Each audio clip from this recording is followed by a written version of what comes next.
Cyberpunk Red Episode 3 recap brought to you by R. Talsorian Games and Found Familiar Coffee. The word of the episode is connections.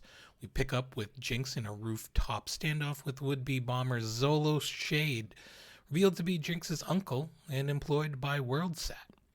Like most Night City family moments, this uncle-niece mini-reunion was punctuated by bullets, namely with Jinx pulling an old-school justice shot that sent Zolo. Hi folks, my name is Anino, and this is the Cyberpunk Red Episode 4 recap brought to you by R. Talsorian Games and Found Familiar Coffee. So our fearless group, sans Reno, heads down to a dive bar located in the combat zone called the Forlorn Hope, and it's about as divey as it gets. The night's entertainment was going to be provided by a group named Blackhawks Down, fronted by a man that Dr. Frost had saved from a collapsed building during an emergency call way back in episode 1.5. So, standing in line would have been a quiet affair had it not been for Jimenez deciding to do some performance art in the form of starting his beef with his next wrestling opponent, known as Crazy Princess. Donning a t-shirt with the word poser emblazoned across an image of Crazy Princess, Jimenez arranged for a group of fellow wrestlers to pose as Crazy Princess fanatics and confront him over his choice of fashion. So there was a lot of slapstick improv as Jimenez lazily bounced and swung his way through all four attackers until the bouncer, an Amazon of a woman brandishing a cyber arm cannon, threatened to end the shenanigans with the slug to the chest permanently. Anyways, seems like he gathered quite a bit of attention from that, and mission accomplished. However, only Mr. White had tickets to the show, and the charming trio tried to get past the bouncer without paying the cover. They were, however, unsuccessful and ended up having to fork over the cover charge for 4 people instead of 3.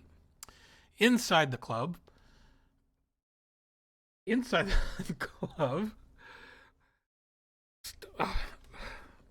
okay, seriously? I love you too. Anyways, inside the club, Mr. White meets up with Constantine and discovers that WorldSat forced Connie to close up shop, leveraging blackmail material over his clandestine enterprises.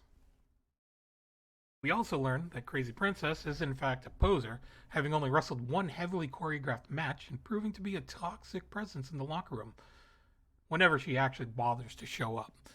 Crazy Princess has a massive resource hub to get her way thanks to her daddy's WorldSat connections and uses them to continually promote and climb her way up the reality pop charts or whatever it is that she measures her fame. Anyways, seems like Jimenez bit off a little bit more than he can chew. Meanwhile, Jimenez catches a mysterious man dressed too well for the club, decides to tail him, but unfortunately, she is discovered. Man remarks ominously, "I know where you live," and climbs into a flying silent car and takes off. Meanwhile, Trince is actually enjoying herself, coyote dancing on the bar, and upon Jinx's return, they both discover that the bartender was badly taking upskirt shots of Trince. Trince was severely disappointed in the poor quality of the shots, and the bouncer showed that she wasn't fucking around on her job when she shoots the bartender point blank in the chest with her cyber arm shotgun. Night is capped off by Hawk dedicating a new song to Dr. Frost titled Purple Ice. It sounded as bad as you could possibly imagine. Post-show, Hawk seems convinced that someone is trying to control him through a new cyber arm. Trent thinks this is a software issue, so it looks like our protagonists need to find a netrunner. As our heroes wrap up their night, Mr. White gets a distress call from Connie, but Trent is unable to triangulate the call, and the crew was not able to mount a rescue. Anyways, that's where we pick up. If you're feeling lost every morning, like I am through this episode recap thanks to my cat, you gotta reach for the familiar. Found Familiar Cartographer's Blend. This special blend mixes beans from Ethiopia, Kenya, Tanzania, and Uganda for a bright and full body taste that will help you find your way through the day. Visit Found Familiar to place your order. Use the code WanderingGM. Oh my god, I screwed that up. WanderingDM when you check out for a 10% discount. Episode 5 will begin shortly. This is Anino signing off and encouraging you to be your most thoughtful selves. Take care.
Hello, everyone. Hello, and welcome to this all-new episode of Cyberpunk Red. Thank God I'm not muted. I was so sure I was.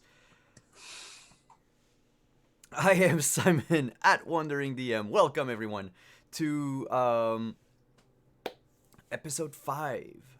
It's 5th session total of our Cyberpunk Red campaign. I just want to, before we delve into anything, I want to thank our sponsors for tonight's show, which are Mage and Press, as usual.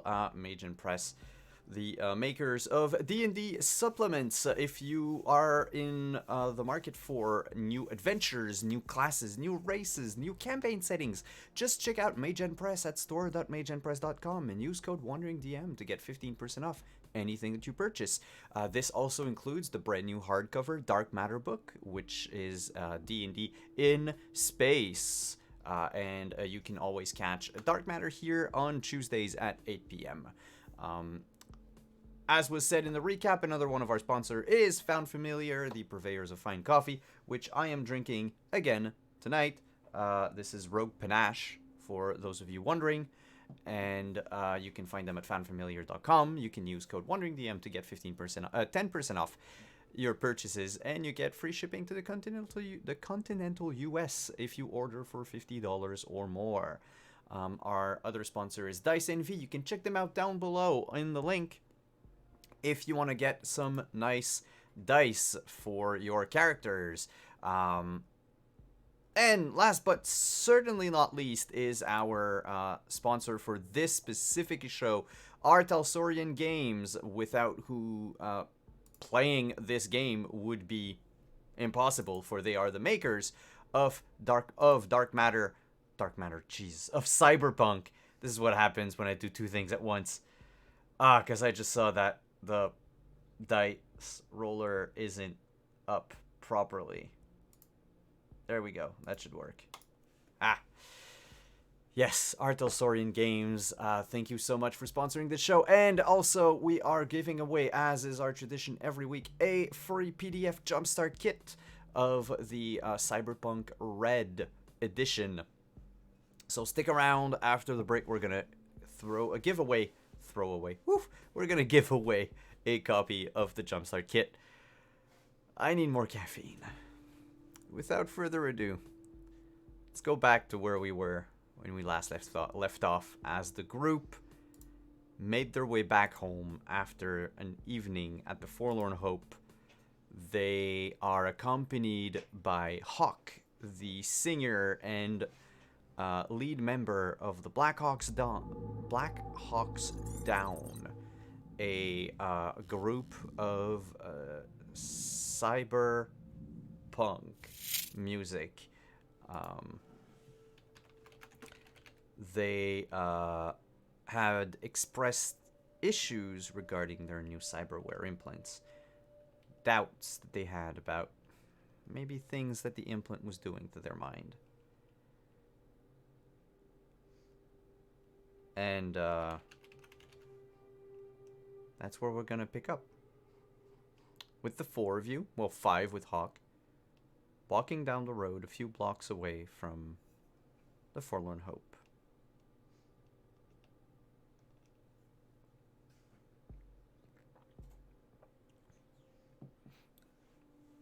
There's dancing and there is possibly skipping down the street.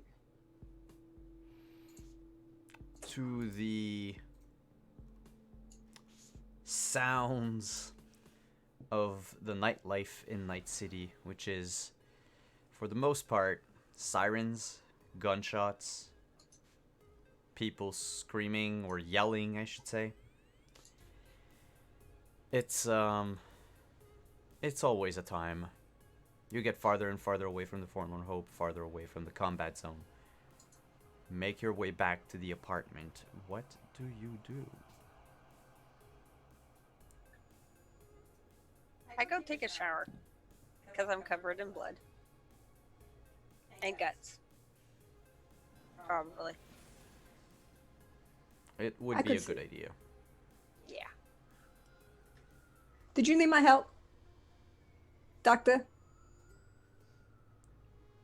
For half a second, I didn't think you were talking to Mr. White. Nope. I had to pause for a second to figure out who that was directed at, but once I figured it out, yeah, I think we're good. If I'd stay close to your agent though, in case there's something with this the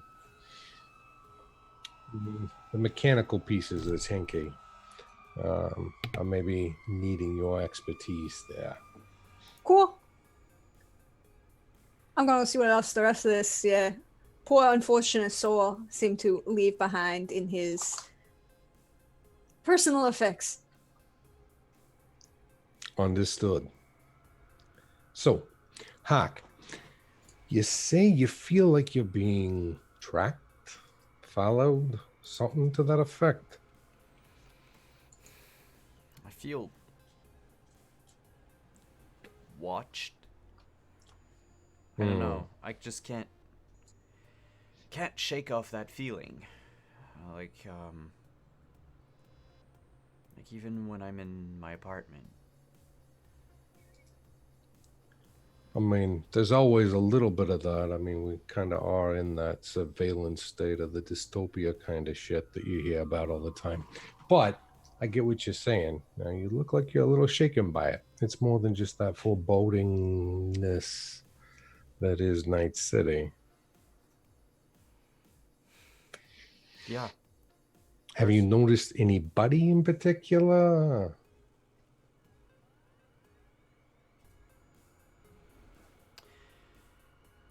You're gonna think I'm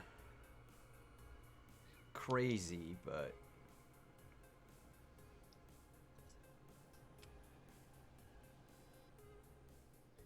there's this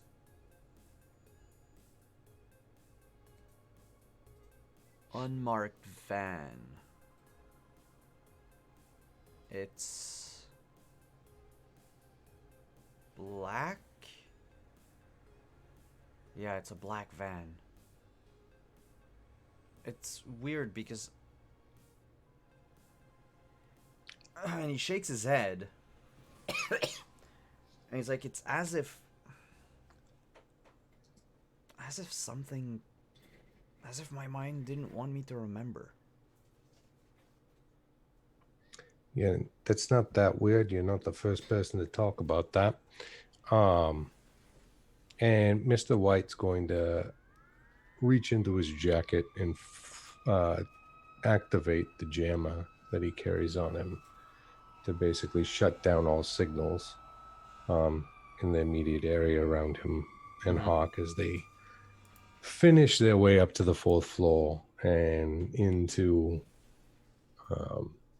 Mr. White's apartment. Inside, everybody would see fairly modest setup. There's a bed with a desk and a formidable desktop, nothing fancy, but probably would have been 5 years ago. The table is less of a dining or eating table and more, stainless steel, about 7 feet long and 4 feet wide. No, 3 feet wide, with one chair that is over at the desk. There's a counter and small little kitchen area that has a knife block on it with a set of very high-end kitchen knives. There's a couple pots and pans that are pristinely cleaned, drying next to the sink. And one plate, one bowl, one fork, one knife, one spoon, one cup, also cleaned and sitting out on the counter. He looks around and says, you hear him whistle first. Like, this is roomy. When you don't have a lot of furniture, there is more square footage, that's for sure.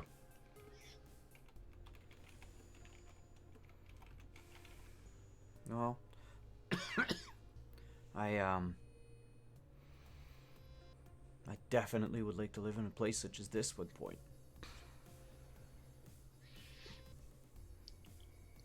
It has its charm, I guess.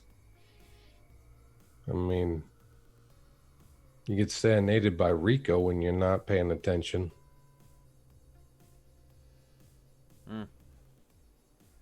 But, so, do me a favor and hop up on the table there.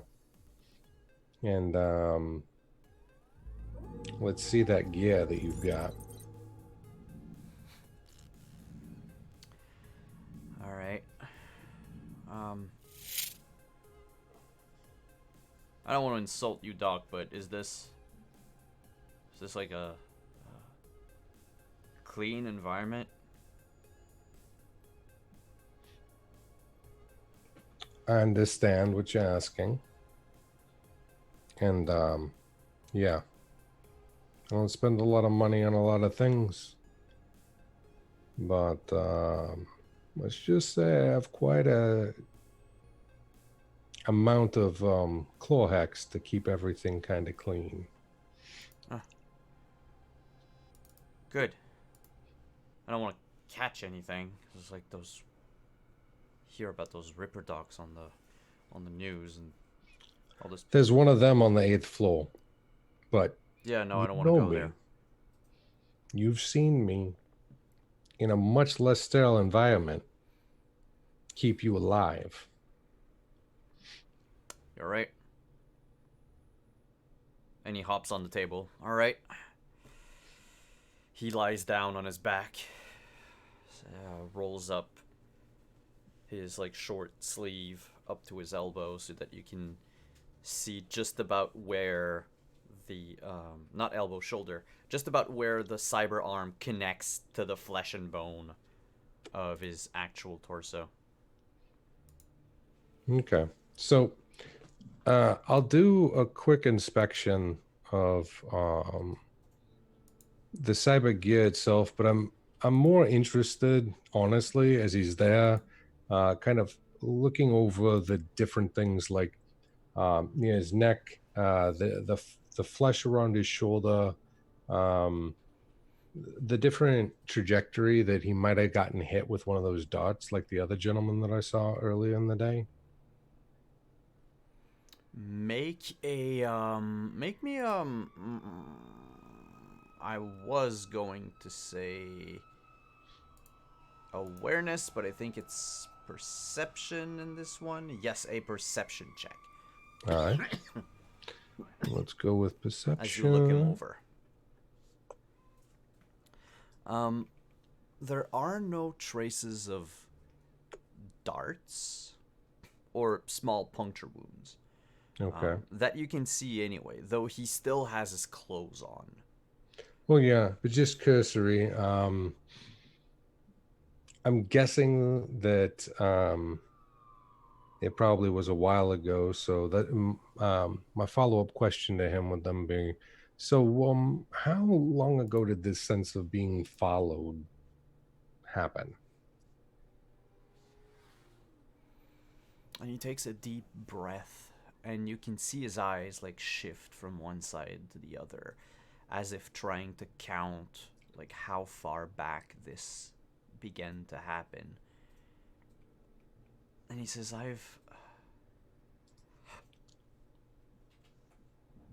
I realized it 2 months ago, but it might have been before. Well, you remember the dreams I told you about? Yeah. Those were the first sign that something was wrong. I thought I was going into cyberpsychosis. And then it got me thinking, and I think it's been going on for more than that, but 2 months for certain. Is Hawk exhibiting any signs of cyberpsychosis in any way, shape, or form? That would be a good question. That would be something that a first aid check. Why am I even asking? There's a couple of things I'm good at. This is one of them. Yes. He doesn't exhibit symptoms of cyberpsychosis.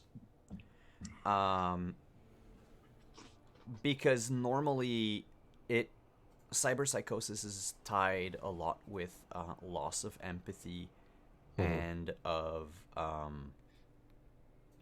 like an onset of psychopathy. The afflicted begins to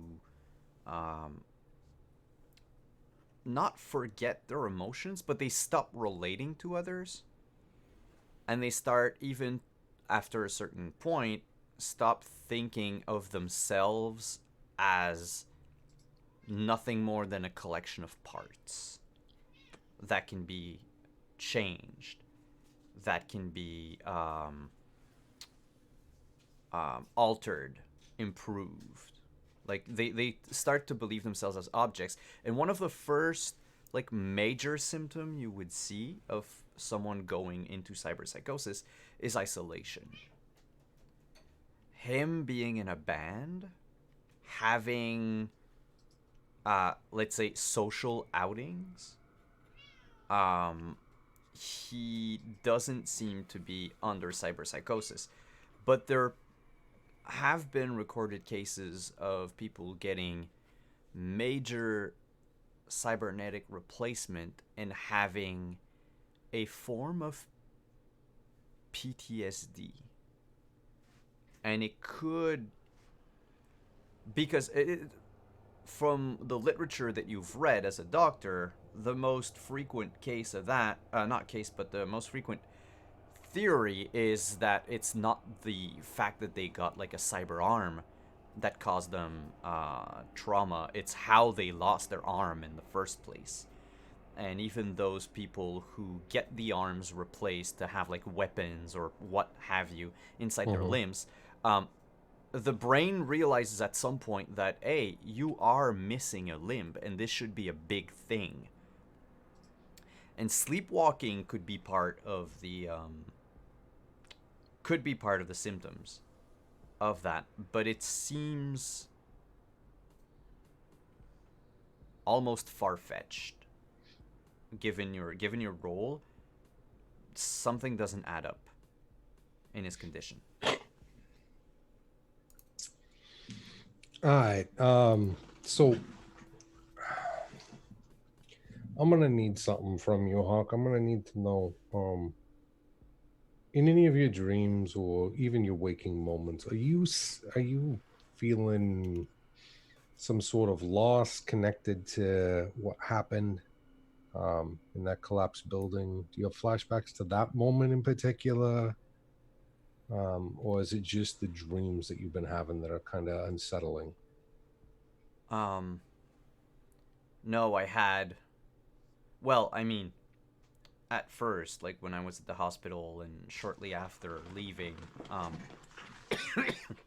I had a lot of nightmares. A lot of, like, night terrors, I guess, about the That's to event be of that night. expected.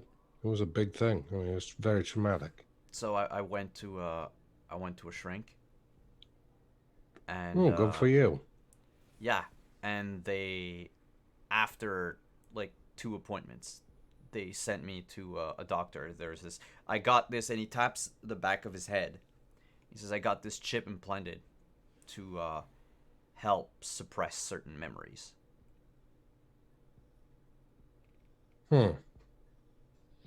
Do you mind if I pull the chip and I run it through a scanner on my computer and just make sure that the software is clean? Oh, you can't take it off, out, but you can jack into it. That's Okay. how the doctor calibrated it. Gotcha. So they implanted basically, they put in an implant and then loaded it in. Hmm. You don't just have a slot that you've chipped into. No, and Understand. he removes a piece of. Well, now you notice it's fake skin with fake hair, Mm-hmm. and it's about 2 inches long by 3/4 of an inch wide. Slightly Hmm. curved. It pops out with a plop, and underneath you see this um, charcoal rectangle. It seems to be bigger than the opening that he opened because you don't see the seams of it. Mm-hmm. But there is a jack, um, a slot basically to jack in. I don't know what type of, like, Is it would yeah. be normally like an Ethernet port, I Uh, guess. okay. Um, i- is there is this something that I've seen before? Is this some sort of tech that's um not common? Yeah, I had that book out. Give me 2 seconds. Because I'm not unfamiliar with cyber tech.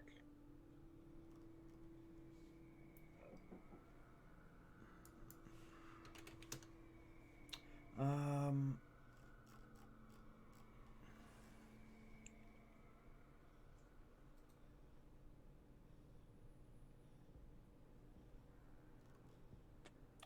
that's okay. That's okay. Okay.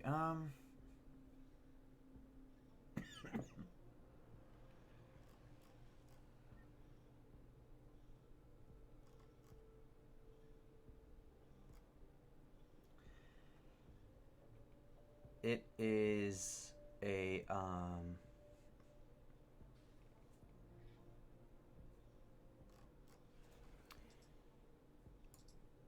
it's an unapproved piece of cyberware, like unapproved by the FDA, if you will. Okay. It's it's based off of the brain dance chips, and it interprets a certain signal from the brain, the one that triggers the memories, and rewires it through that implant to instead change the memories to either something else or nothing at all. Kind of like if you had memory loss about something. If you turn it off, then you can recall that memory whenever you want. The problem is that it's never been fully tested, Mm-hmm. and no one knows about the side effects. Hmm. But the little box in his head carries, aside from the port, which was the word I was looking for earlier, Mm-hmm. um, 3 letters.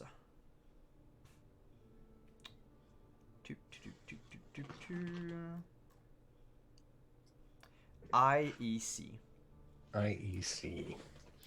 Are they familiar to me at all in the world of cyberware that I have encountered?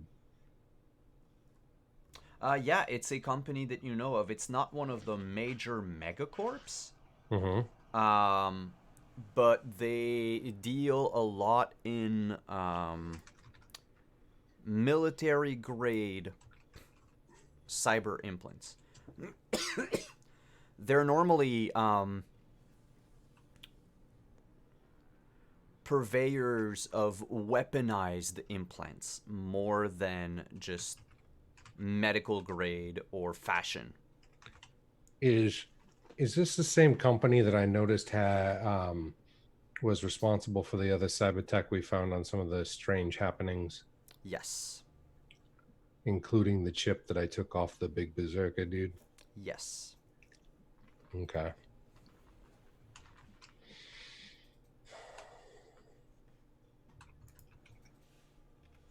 So, Hawk, tell me, what was the name of that doc that put this in? It looks like a really good job.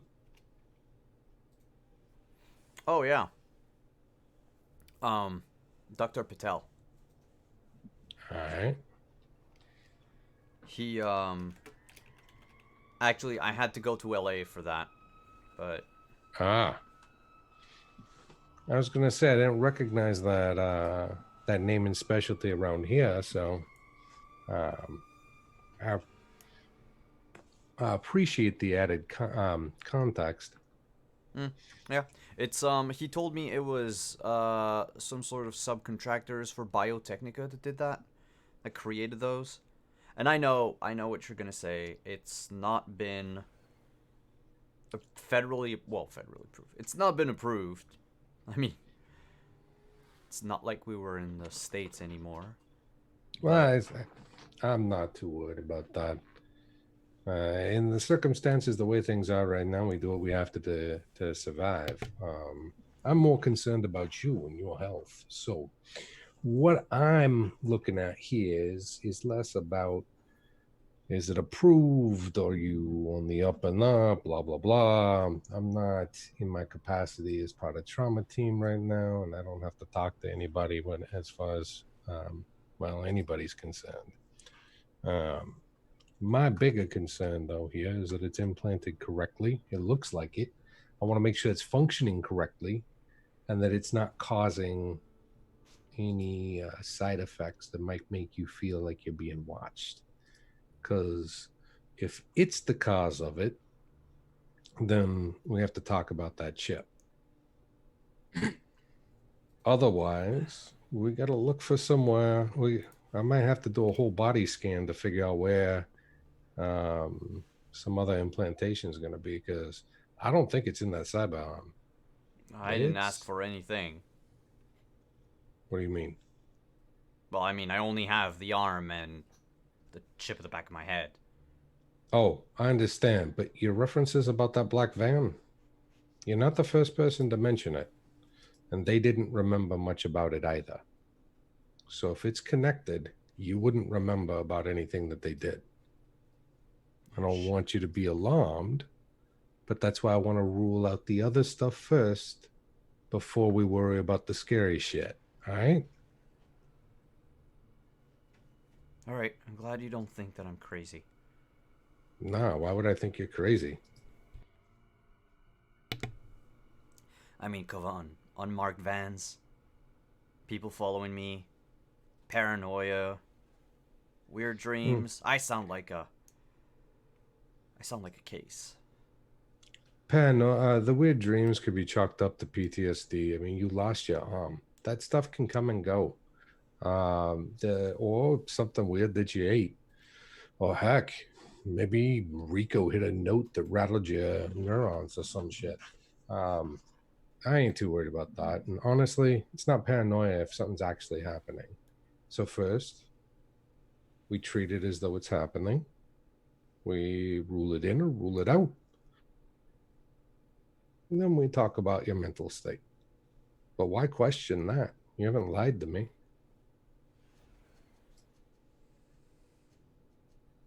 Okay, Doc. All right.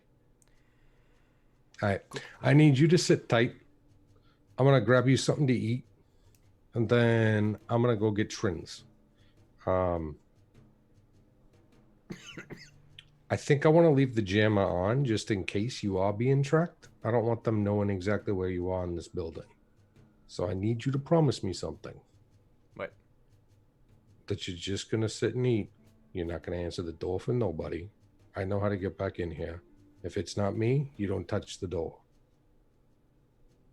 And that you don't leave the apartment. Yeah, I can. It's pretty simple. You don't have to give me food, but all right. Everybody needs to eat. So what Mr. White's gonna do is he's gonna go to his fridge and he's gonna grab. He always has leftovers from dinner that he sets aside with the intention of taking them for lunch the next day. And sometimes he remembers, and sometimes he forgets.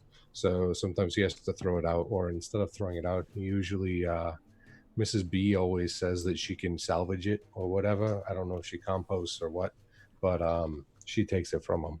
So he'll go in and get the leftovers from dinner and basically hand it over to Hawk, tell him to enjoy.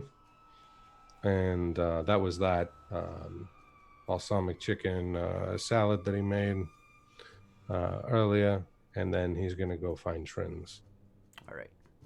Cut to somebody else. Yes. I would like to know, as this is happening in Mr. White's apartment, the camera will pan over to a different apartment. Jimenez, what is it that you're doing after being back from the club? Or the bar? Sure. So after the trip, Jimenez will be probably shower a bit and dress in casual clothes, and he'll probably go sit on the roof with his agent and some tea, and he's going to try to send the video that he had recorded of the fight to some fans, as well as to his boss, El Jefe. Basically, just try to get it more disseminated. Sorry. Last time I had you roll for how quickly this video would go viral. And at this time that night, you noticed the results, like before sending the video to anyone. A quick scan of the Night City net reveals that, your video was seen by a few people, but not that much. So you send it to key people like El Jefe and post it on your social media amongst other places. And it doesn't take long for your video to be taken down. A copyright strike, if you will, by WorldSat. That's obviously not cool.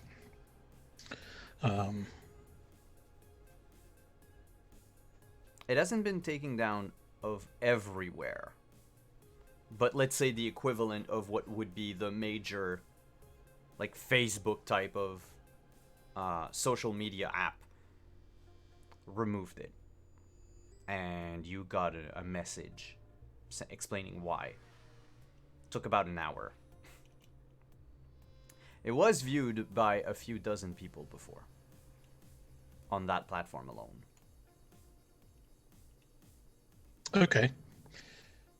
So now Jimenez is irked a little bit, and he's going to start calling on, or he's going to start posting stuff about Well, it looks like the man doesn't like the way I work.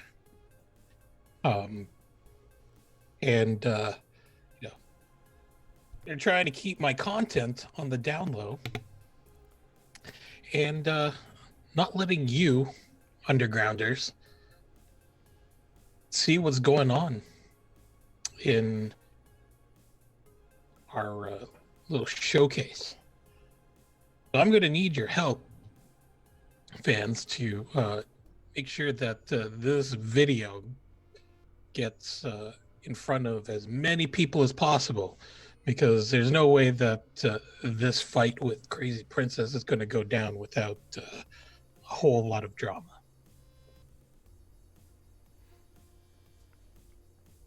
And you send out that message in video format or in text format? He'll do that in video format. Okay. So you send a quick video, put it up on your platform again. Takes a few minutes to start seeing the views roll in, but they are seen by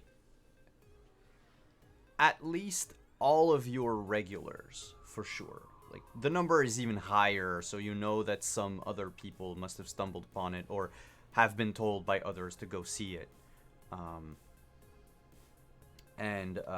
The slowly but surely, the other places where you left the video had to find, or people that you send the video to, except for El Jefe, I'll come back to him after, they had to find creative ways to make sure that they could show the video. The good old, mirror effect to bypass the bots, cropping the video, zooming in on it, putting a frame around it, like all of these things that you see on YouTube on the regular. Basically, you have fans that try to get the video out to as much people as possible.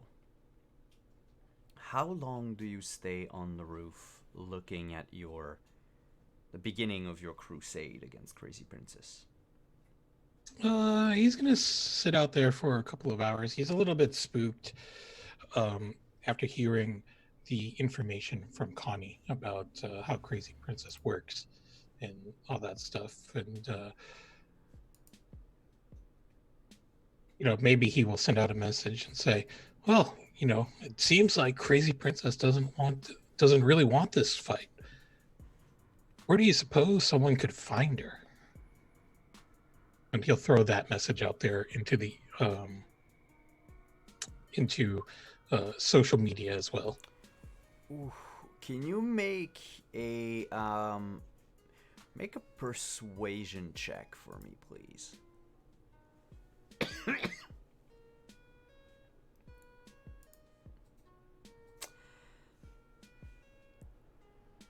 It doesn't take long for you to receive a private message. It's an address and nothing else. Do I know who sent it? A dummy account, a string of numbers and letters. And if you try to look at their profile, they of course have nothing but the bare minimum of information. They are located in Night City, apparently, because that's what they chose as a location, but nothing else. Fantastic. So I think the damage is done. Jimenez will go back into his apartment and basically just clean up, go through prepping for the next day, thinking about what his next moves might be. He doesn't want to interrupt what Dr. Frost and Trins and Jinx are working on. So as you go back into your apartment a few minutes after you've closed the door, your agent rings. It's El Jefe. He says, yep. Yeah, so I'll pick it up. Boy, you sure know how to rile them up. I have Princess's agent. I hung up with him a couple seconds ago. They saw the video, alright. She's not happy. As in, She's unscripted unhappy.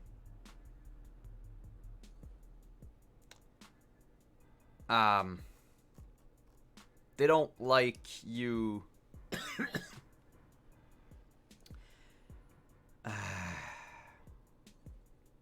going off script.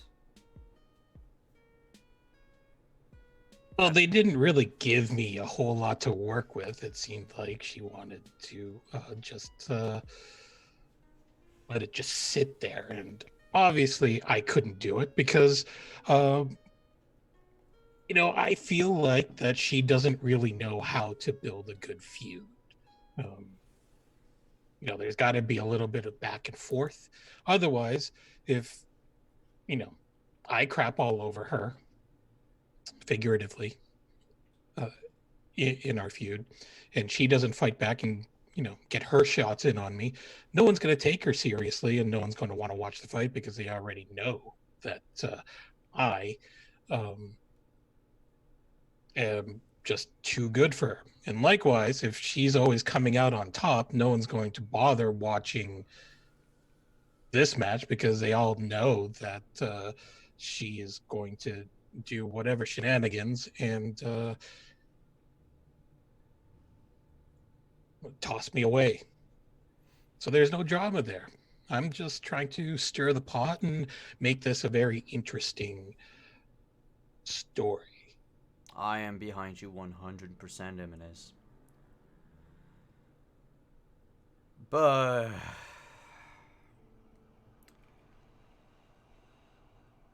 all right, you know what? This is complicated. I mean, I can give some talking points as to how she should probably respond. No, I think she will respond tomorrow. All right. Well, it's just your. if I might make a suggestion, maybe she should attack about how I'm a lazy worker, how I'm not fit to be a professional wrestler, that my comedy wrestling gimmick is pretty lame, things like that. I want to get this like really meta, okay? Because I think that's what's going to draw some people and say, hey, is this real? Is this not real? How much of this is a shoot? And, I think we have something here. There's something here that we can grasp onto. But I just feel like if we work together and collaborate on this, we might actually get something really good and take things to the next level. Yeah. Her manager, or however you want to call him, didn't see eye to eye with that. I had to explain to them that this was all part of the show, and she can't have things her way. Do you realize that they asked me to force you to give up the fight? You mean not have the fight, or Oh just no, I have mean her lose it. Oh, I mean, I for sure thought that you were going to put her over me. So I would personally like it if it was the reverse.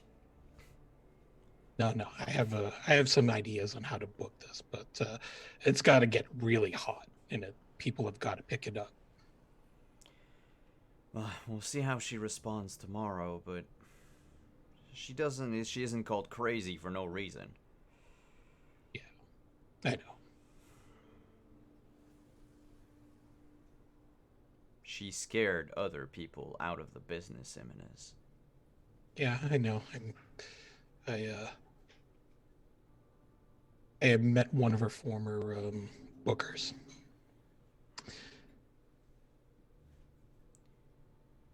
Just whatever you do,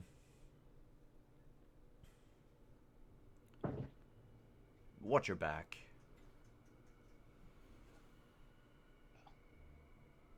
I always do.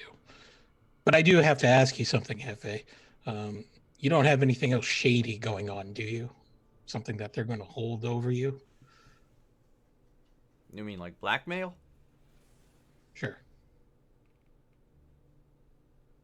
I mean, Nothing I wouldn't be proud of. Well, we're kind of business partners, right? So I'm trying to look out for you too. Okay, okay. Um,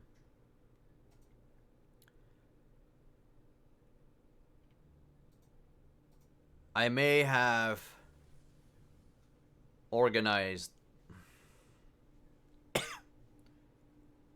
I may have organized parties in the past,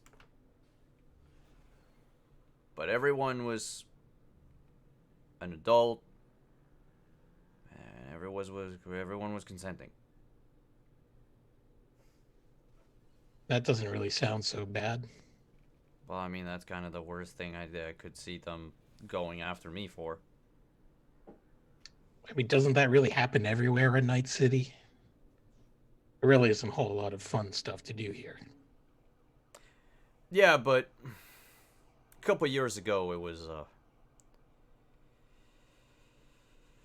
a more well, with the rebuilding and everything. I don't know, frivolous, if you will. Everyone had to sacrifice a bit of themselves to keep on living, you know. We all had it rough, is what I meant. And I might have had it better than others, and instead of using that to help, I used it on cheap orgy parties. I mean, you're trying to find dirt on me. That's the most dirt you're ever gonna find. I'm a saint in Night City. Well, okay. I'm gonna hold you to your word, and if I find out otherwise, man, um, I'm not gonna be too happy with you. Why would I hide anything from you?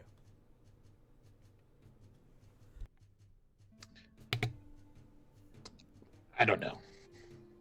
It seems like everybody here has secrets to hold, but that's fine. But trust me on this. I know how to book a feud, and I think this is probably um, one of the best things I've done to date. So, Well, I could see this going far. Or I find you in a body bag. Or you find me in a body bag. I think it's pretty petty if she's going to start killing people over a half-assed drone camera video of a performance sketch in the middle of the combat zone. And if she is someone who's petty enough to do something like that, that's pretty sad. Well, she's petty. I just don't think she's petty enough for that. But if things escalate, I mean... Well, that's why it's really important that we should probably keep all of this above board and out there in the public. I'm not too happy about WorldSat getting in the way of me disseminating the uh, vids. So You think it was because her dad had something to do with it? probably.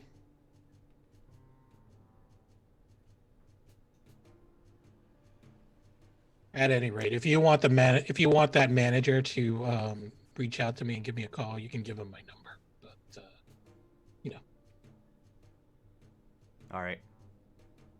Hey, you take care of yourself, Eminis. all right, take care, buddy. And he hangs up.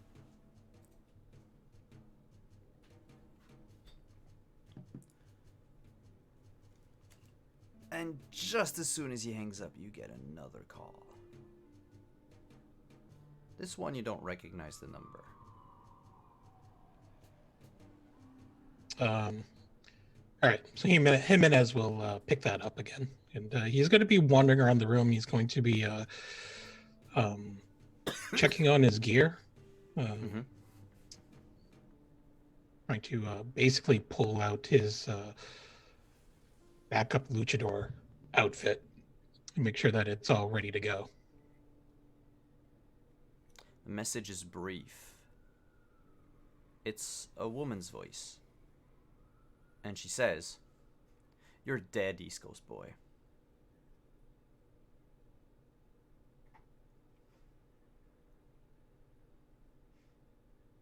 That it?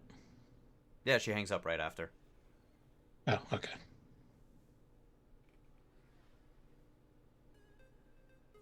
Yeah, well, not much we can do about that.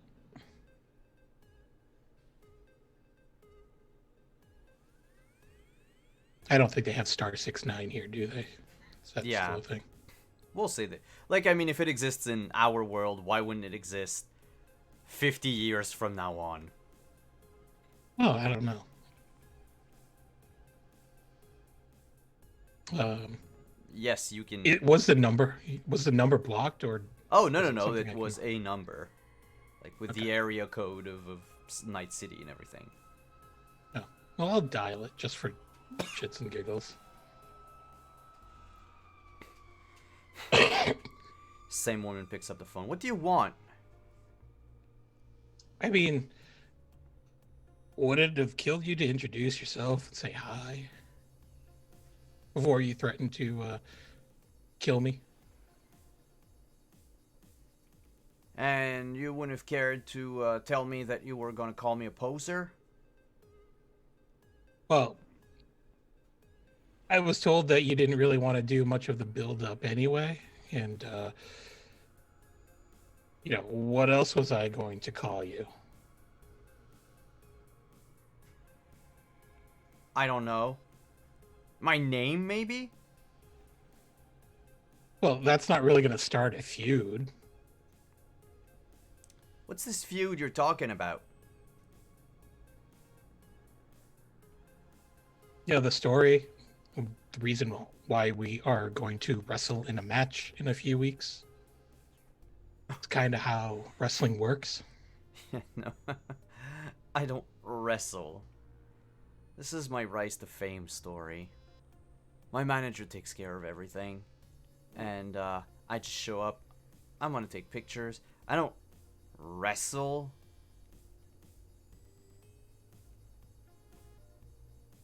I don't really see how you're going to be famous if you don't actually wrestle or show that you're legit. Because you see, wrestling fans know bullshit when they see it, and they're going to call you out on it unless you do well. What? I mean... 2 seconds. DM has to check his notes. um... mm, mm, mm, mm.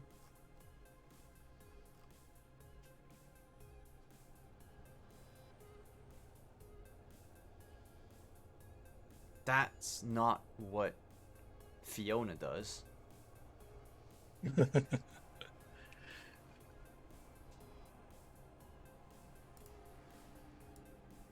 I know more than anyone what Fiona does and how she made it to where she is. She and I trained together. She's a legit wrestler. And if you want to get anywhere close to where she is, you're going to have to put in a lot more work. Why should I work? My daddy works for WorldSat. I can have everything I want. I'm gonna be on magazines and billboards just like her. Well, she did a lot of real wrestling to get to where she is. And unless you start putting in even half of that, you're not going to get very far. But, I really think that you have something. I think that there's a lot of promise in you, but I think you're really going about it all wrong. Now, I can help you get to where Fiona is because she's there because of the way I helped her. But, you got to do it for yourself. You can't have your manager or your dad do it for you. If you keep doing that, people are going to find out that you really are a poser and that you're not the genuine real deal. And that's going to kill your career and your rise to fame more than anything else. More so than me calling you a poser and not really meaning it. It's just a story.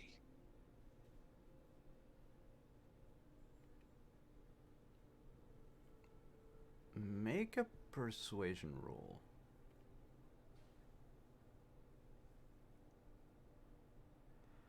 Huh. Huh.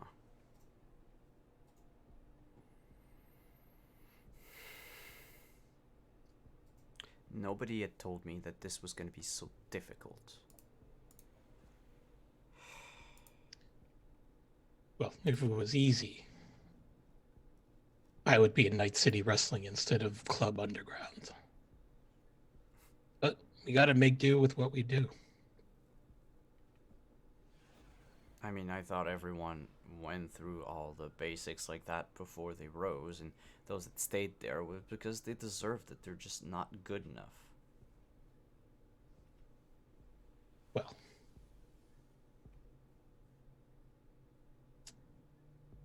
I don't know what to tell you, but I've wrestled against some of the best out there. People like Fiona and PT Magnum. And uh, I'll be real with you. They put in a lot of work. They're in the gym 6 hours a day.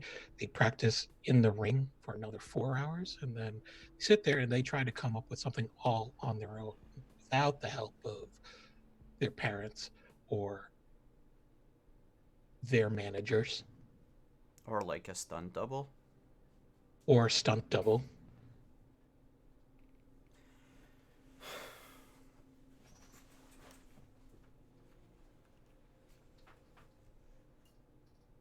So, let's say that I want.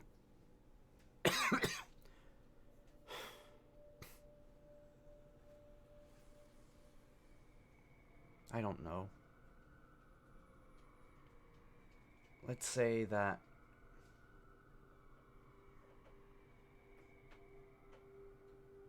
You know what? Bye. And she hangs up.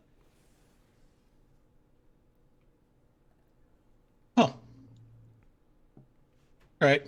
Well, he'll just use his agent and he'll text that number and he'll say, just say, well, it was nice to meet you. If you want to get serious about this and you want to work with me and build something great, meet me at Club Underground during the day. I'll give a time and date in which he will be there to work out and train. All right.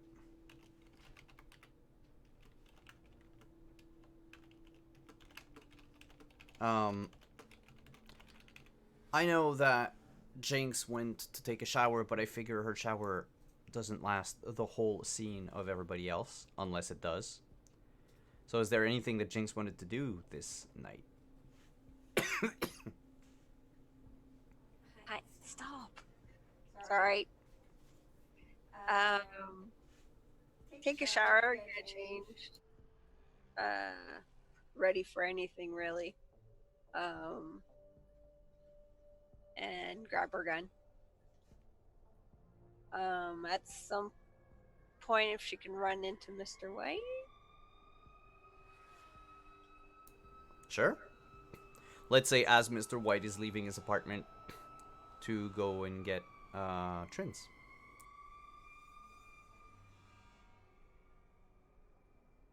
Hey, Mr. White.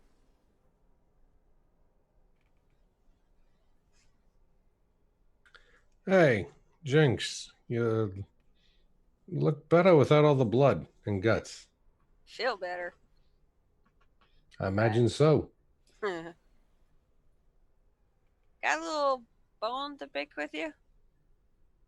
I heard Oh? I heard from a friend of mine that if I wanted a specific type of gun to go see a certain Mr. White. Kind of funny coincidence. I know a Mr. White. You do know a Mr. White. Who's your friend? His name's Bull. Used to be an enemy. Fair enough. Now he's my best friend. That's taking the old adage a little further than what most people would do, but I can respect that. Um, hmm. Does Mr. White know this bull? Mr. White has not heard of this bull. Hmm. Don't know him, but I'm assuming that he knows someone who knows someone. And you'll see him pull out his agent, and he doesn't talk to his agent the way that like Trins does. He just starts typing on it, and then he stops, and it keeps going on its own. Who do I know in the gun running business?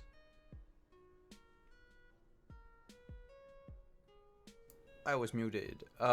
You know of someone, a very enterprising individual. He is a smuggler and arms dealer. Works out of a van. Calls himself Nightjack.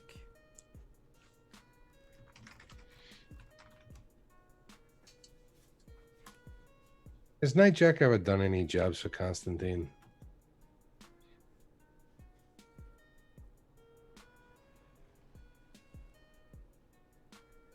As a matter of fact, yes.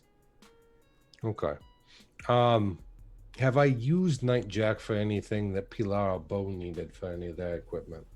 Because some of their stuff is high-end military from when they used to be in the forces, and I'm sure that they can't just replace different things willy-nilly. Nightjack deals more in on the regular. He is you'd call him probably like a vulture. Gotcha. Goes around places where like firefights happened and people died before, you know, any of the NCPD or the trauma team or what have you arrive on the scene. Picks up, loots whatever they can, and tries to resell them. So you're telling me that the reason that I know Nightjack is probably because Bo and Pilar had him pinned down at one point, and I let him go. That would make a whole lot of sense. What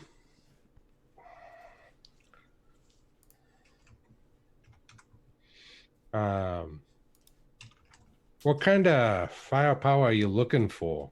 Because I know at least one guy, but if you're looking for specialty stuff, that's not his bag. I'd have to reach out to some different contacts for that. No, I'm looking for a sniper with a scope that can go with these eyes. Mr. White will give her a once over, kind of looking at the entire like facial structure, not just her eyes, to note how are they implanted, assuming she means that there's cybernetics involved, without actually asking. Just kind of sizing up what I'm looking at. You would know easily that what she is referring to is a smart weapon. Gotcha. So, you want something that you can connect directly to. That's less of a scope and more of an imaging system. Scopes are typically lenses. You want computer outputs and sensors. Do I feel like Nightjack can actually find something like that, or could it take him months to get lucky for that kind of gear?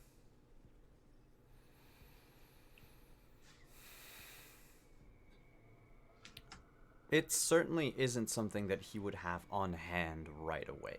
It's something so he he's would gonna need to want acquire. he's gonna want a lot of money for that. Your best bet, it would be something like a hunting rifle, with like a smart hunting rifle with a scope and everything. Whereas if you want to go full full assault rifle with full sniper rifle, I should say, with armor piercing rounds, the type of things that an assassin would use, high powered rifle and all that. Yeah. That would be very difficult to get, especially illegally. It would actually be almost easier to get hired by a corp in need of an assassin, where they can just loan that weapon.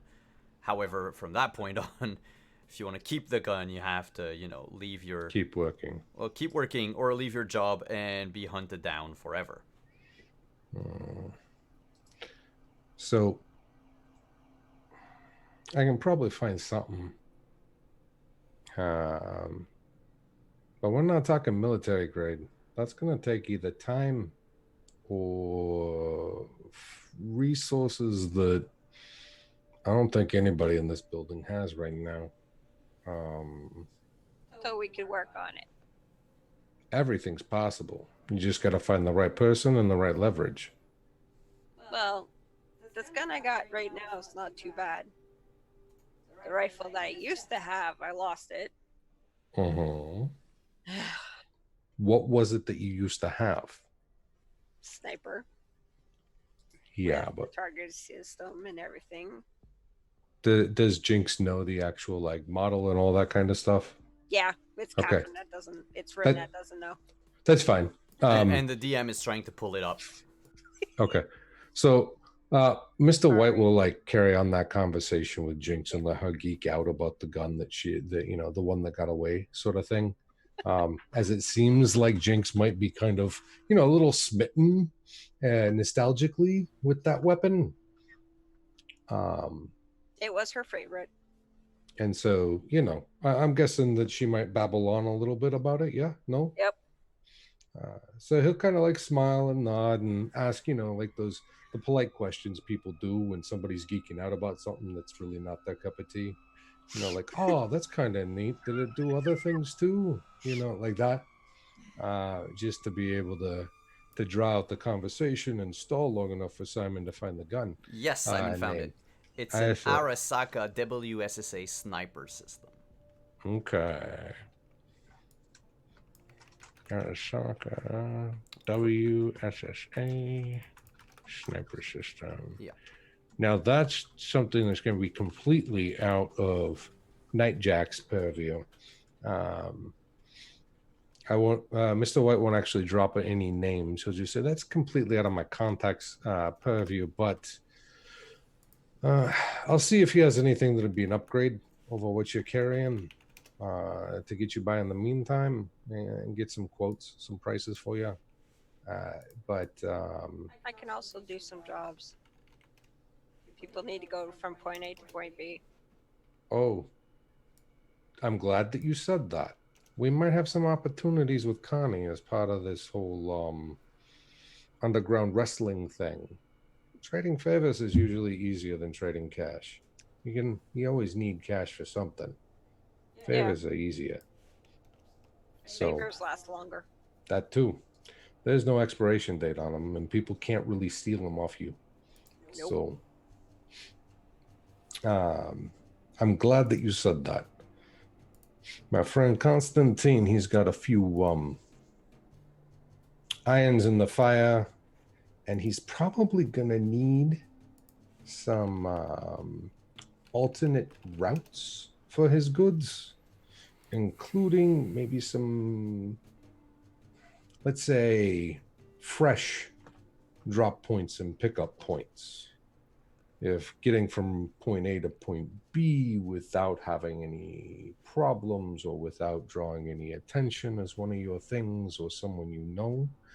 It's all me. Okay.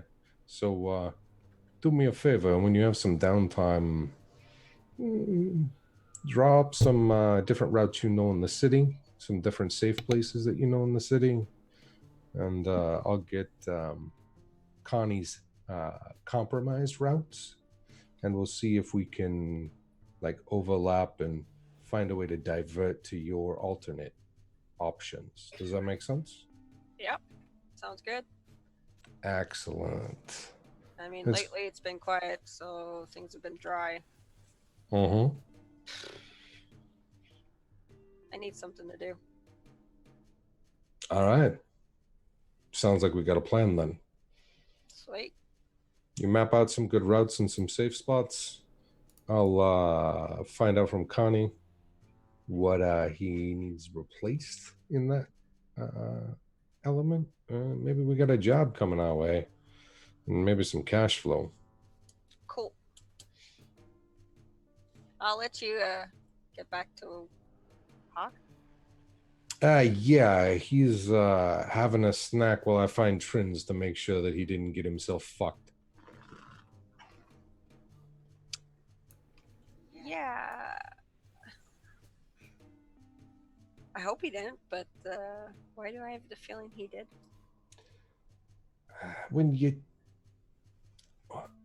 you're not used to what like you are used to, then sometimes you trust people you shouldn't trust. And I'm afraid he might have trusted someone he never should have trusted. Yeah. But yeah, I'm gonna need Trinz's magic fingers to work this one out. Sounds good. I think she was at her apartment. I'm gonna go work on those maps. Sweet, I appreciate it. No problem. If there's anything, scream. Or just call me. Yeah, I'll have my agent call your agent. We'll be good. Sounds good.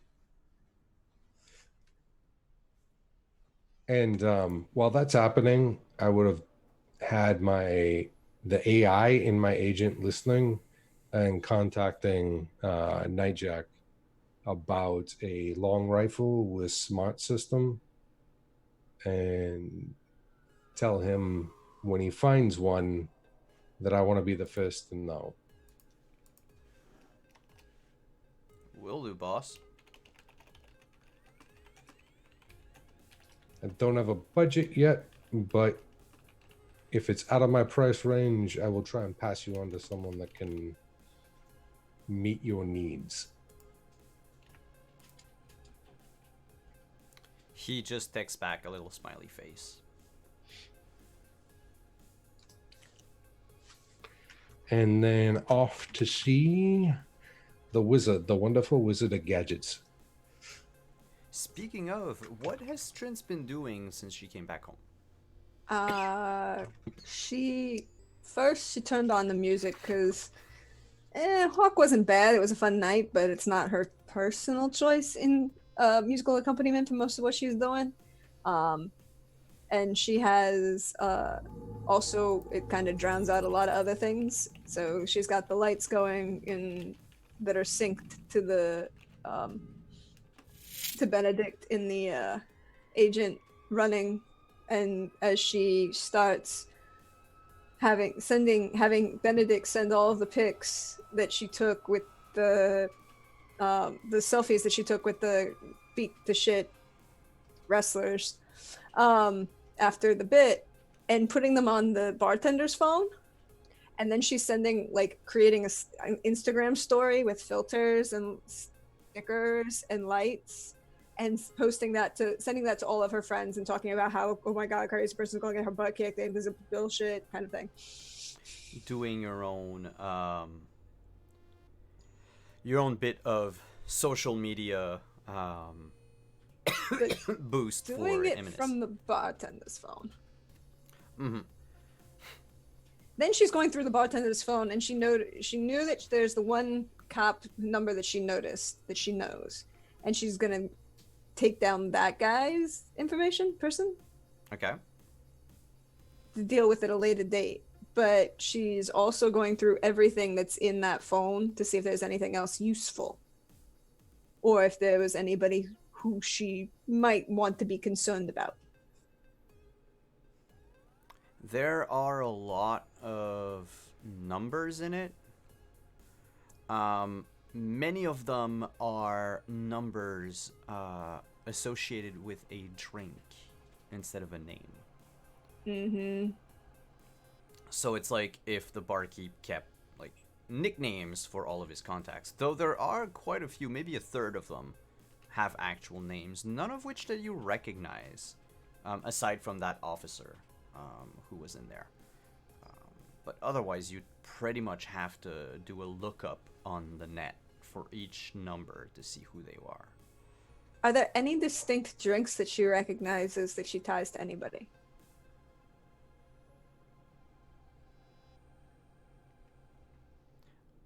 None.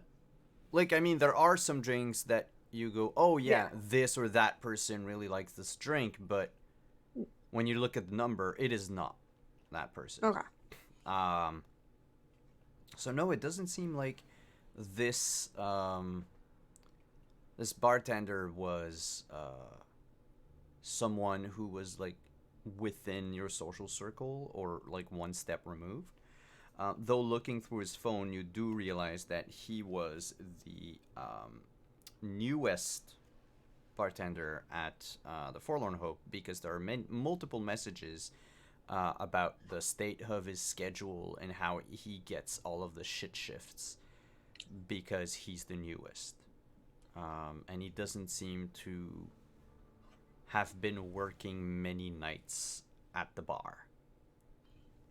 Cool. So if you were looking for someone who knew someone, maybe the other bartenders or bartender, you don't know how many there are, would be more useful to you. No, she's more of just not being stupid. And other than that, she'd probably get changed because the dress is nice, but it's not useful long term. And she has some pieces that she's working on, and just, she's got Benedict playing music, but if Mr. White calls, she'd answer, but she's got a couple things that she's rebuilding. Okay. Yeah, like she always does. Then in that case, we will move on to the moment where you hear a knock at your door. Benedict, who's at the door? Because she linked her AI to the Yep. security system. It's Mr. White. Oh, you can let him in. The door opens. In front of you, White.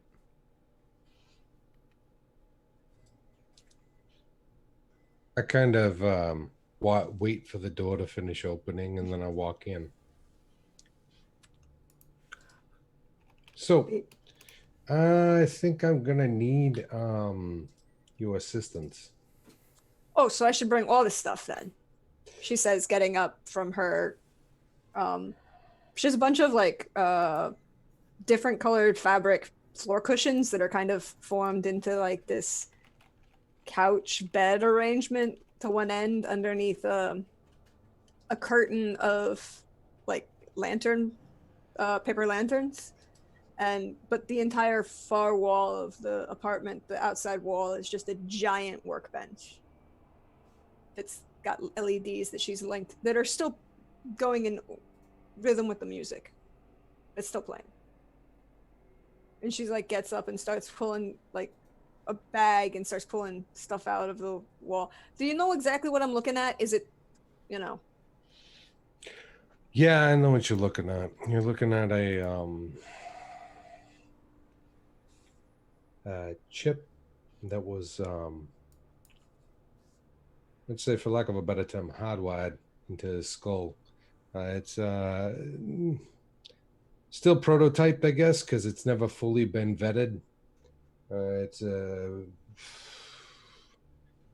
best way to describe it is that it is a riff on the brain dance chip to block memories. It does have a jack in it. It's obviously not just a chip. It's actually a big implant, but it's that concept. It's made by IEC. I can tell you if the hardware's fucked or anything like that, but I just need to rule out everything and then you can play with the software. Well, I'm not really the one for the software. I need to know whether or not it's been compromised, or if it does exactly what he thinks it does. Well, I can tell you if it's designed to do that, but I can't tell you if that's what it's programmed to do. Well, I can Do you do have a any- little bit of that, but not Do all you of have it. like a basic diagnostic machine that we can do? Because I don't really want to hook it up to my agent.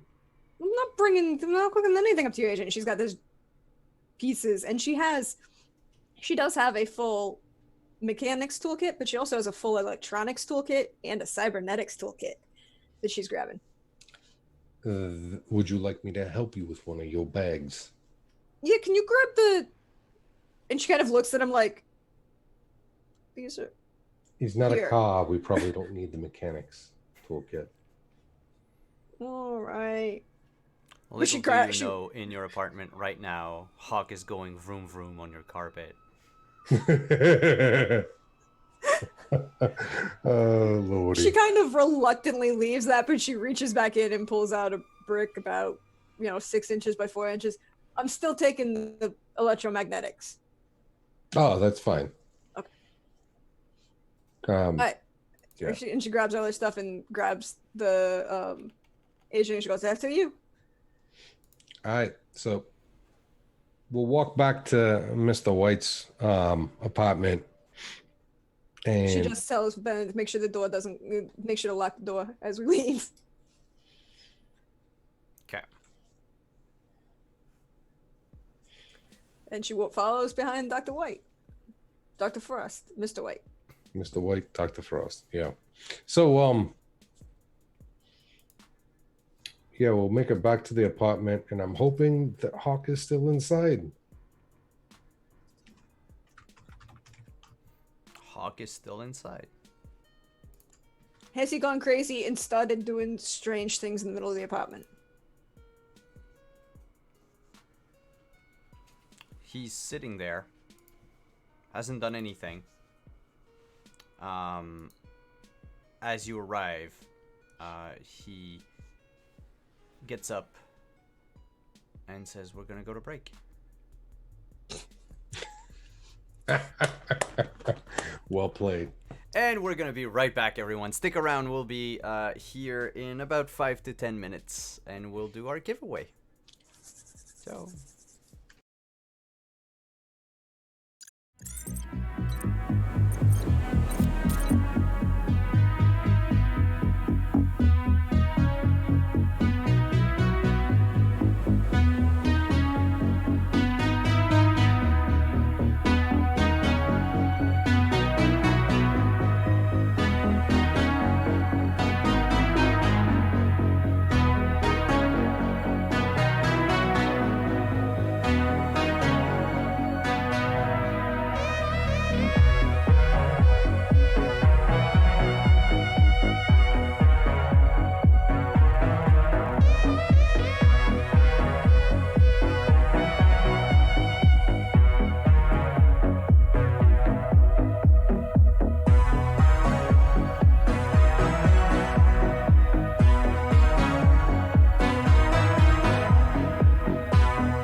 Oh, that was a lot of lag. My computer did not enjoy this. Hi everyone, welcome back. It is time for our giveaway. We have decided during the break that the keyword for our giveaway should be sniper. So if you can just type in sniper, well, exclamation mark sniper in chat to enter the giveaway for a free PDF of the Cyberpunk Red Jumpstart Kit. I'll leave everyone a few minutes to enter the keyword, and then we'll, Oh, I am so sorry about that. And then we'll give away our copy of the Jumpstart Kit. I yawned on stream. So to anyone who's interested, exclamation mark, sniper. So we are back in Mr. White's apartment. Hawk is there, sitting at, he dragged the chair from your desk to the table. And he was eating on it. And he got up, turned around, said, alright, what's gonna happen? It's time to inspect your hardware. So, I'm gonna need to take a better look at that arm and how it's connected. So if you want to lose the shit, and she's gonna take a look at the back of your skull. So in this case, he wanders over to the chair and grabs the throw pillow off of it, brings it over to him and said, "You might want to lay face down." Gives her a better light to look at. Alright,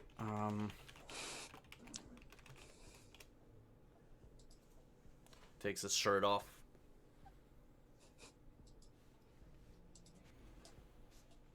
Cool. And he's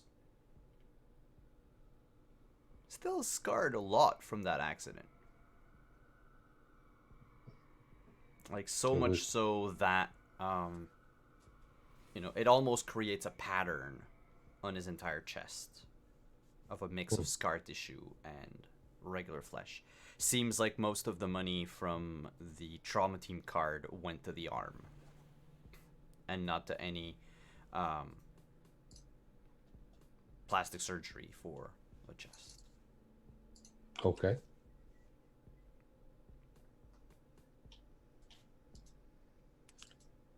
So, we all cool?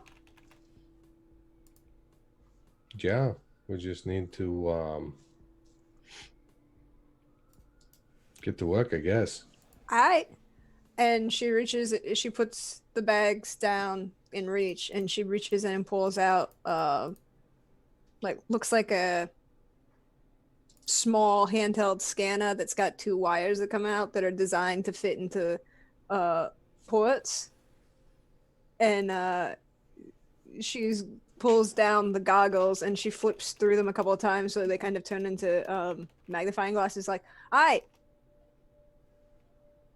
don't move. And she's gonna see if she can examine the port physically first to see if it's intact, if it's damaged, if there's putting pressure in the wrong place. What? He turns to you and says, "Congratulations, Wadezilla, you have won the Cyberpunk Red Jumpstart Kit. If you can send me your email address either via a Twitch private message or a Twitter DM, we will send it over to Artal Sorian, our sponsors for Cyberpunk, and they will get you your PDF copy. Once again, congratulations." And then he stops breaking the fourth wall and looks at you and says, "This gonna hurt?" Nah, not at all. Alright, and he reaches in the back of his head and pops out the piece of plastic. So she's gonna physically examine it first to see if it's cracked, if it's damaged, if there's any, you know, issues that it looks like it might be leaking or anything like that. Nope.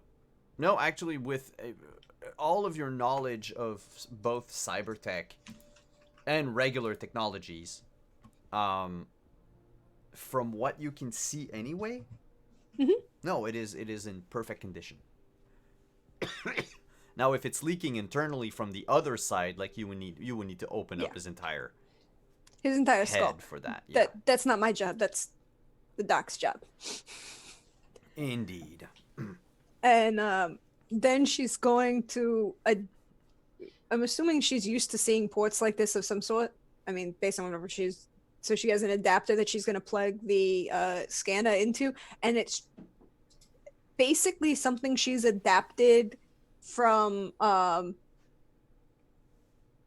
car code readers. You know, like you go when your car starts saying that it's got the check engine light on, and they go and they plug the little gadget in, and it tells them it's what code it is. It's like she may not be able to necessarily be able to tell you what the software problem is, but she could do a code read on it. Yeah. So you plug it in. I'm gonna ask you to make a cybertech check. Cool. Cool. This is going to go fine. It's a 19. I'll spend 1 point of luck on it just to make it a 20. Then in that case, I will ask you to ask me. You can ask me up to 4 questions about this implant. I'm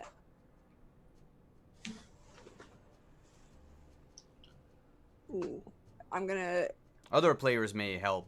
Yeah. Contribute if I think the first thing is like, is it working in manufacturer parameters? Yes. Okay. Like it hasn't been it's tempered like factory with set. afterward. Yeah.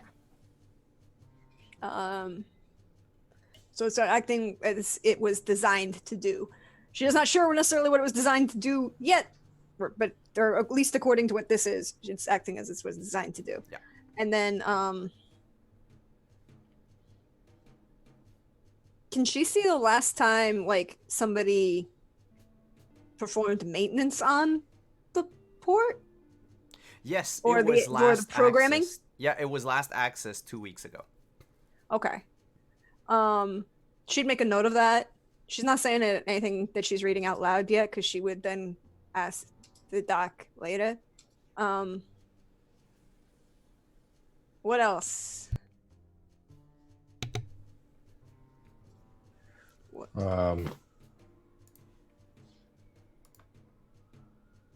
Can she find the serial number or any identifying number other than just the label?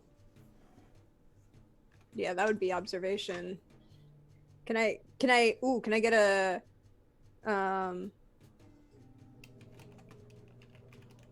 based on what I'm doing right now? I mean, can I get like any sort of can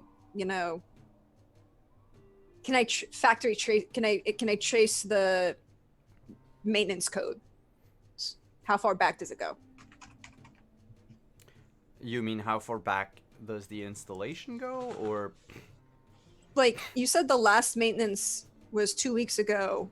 Can I go further back and see how consistent the maintenance was? Oh, the last access was 2 weeks ago. Yeah, but then she's calling it maintenance, but okay. because that's how she thinks in her head. Yeah. It's been happening regularly every 2 weeks. Okay, so regular access every 2 weeks. For the past 3 months. For the past 3 months. All right.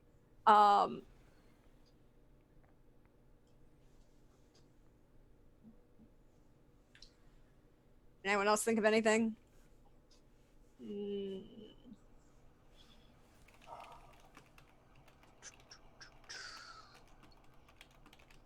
I mean, you don't have to if you don't have any other questions. It's No, just, I've got with a your question, check, but you were. Yeah. I have a question, but I don't like. I'm trying not to. I don't know. Uh, most of the questions I have are probably going to be software, not hardware at this Ooh, point. can I see if the access has changed any parameters or reset any parameters? Like, if you go into your like when you take your car in and they plug it in and they can manually turn off the check engine light, can I see if they've done something like that? Yeah. Even if I can't tell what exactly they've been doing, can I see if they've been making changes? Yes, they've been doing a memory dump. Memory dump or wipe? Dump. Okay. As in, it dumped from the implant to something else. Okay. So a collection versus I thought you were Yeah. doing it the other way around. No, they're not Okay. dumping anything into. They're taking data. All right. As she's reading this, she'd kind of look because assuming that he's still laying down and not she's behind his head, so she's not looking at him. Yeah, he's basically on his back Yeah. with his head turned sideways. I mean, on his stomach would be easier because then it would be the shoulder would be hanging off the table, and then you could have full rotation movement as well as being able to see the back of the head. That's what I asked him to do, was to lay he's face gonna down. lay face down. So because she's because she's behind him, she'd look at the dock, and because she just kind of grin and grit her teeth, and using that switch the frequency in her radio system that she has built into her jawline, and without actually talking, just kind of subvocally say, "Hey doc, I think our patient needs to take a nap for our benefit and his."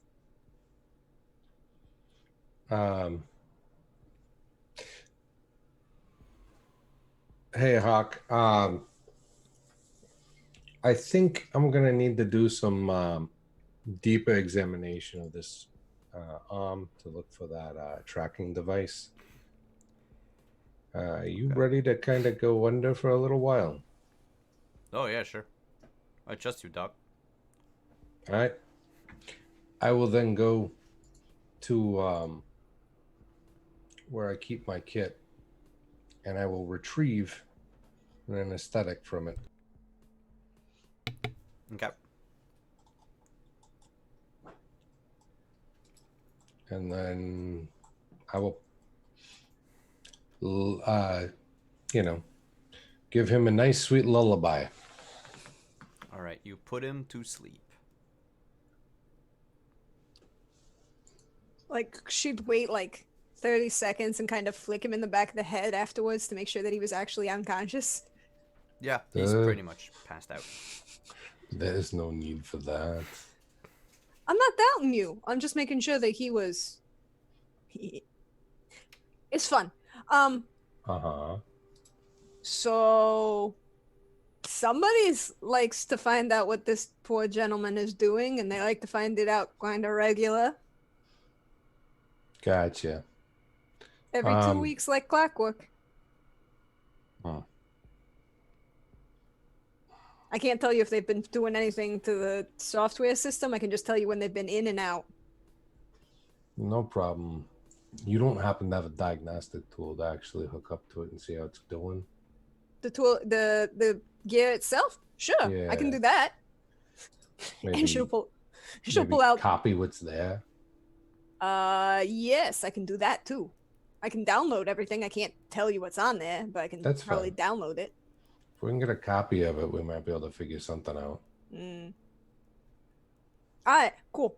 And then she's gonna go back into her cybernetics and mechanics kit and pull out a basic external hard drive system that she's rewired to plug into cars, so that you can maybe possibly access certain information from the GPS system or from where the car has been in certain places, and possibly reprogram that for certain reasons that are not necessarily relevant at the moment. You can write on your sheet that you have Hawk's encrypted data. Cool. I'll know what that means. Because it is heavily encrypted. And it's just a copy of it is all we're Yeah. pulling. She's just pulling a copy. She's not. Now, when you do this to the police cars, can they track and see that you've been doing it? Not after I've been done with it. Did you want Okay. me to clean up after? Absolutely, because I don't know who it is that's in his brain, and I don't want them taking it out on him. Of course. They can come see me about whatever the problems are, but I don't want him having to deal with that nonsense. Yeah. You want me to see if there's anything else wrong with the arm at the same time? Yeah, I might as well check it out, make sure it's still functional. From everything that I can see, it seems to be in perfect condition. I'm guessing what's in the back of his head is what they're tracking him with. It'd be real easy too. Don't ever trust. And she's like, you need to know who you're talking to before you start putting things in your head. Not like the best thing in the world, but whatever. I mean, when you get a referral from someone you trust, sometimes you do stupid things. This is true. A referral is important. At least two.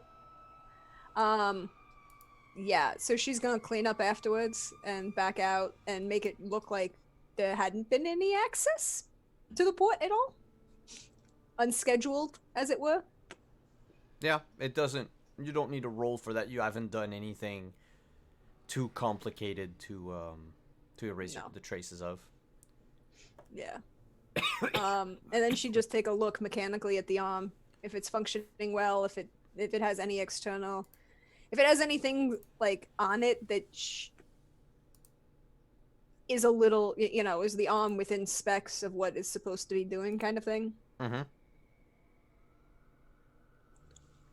It's an arm.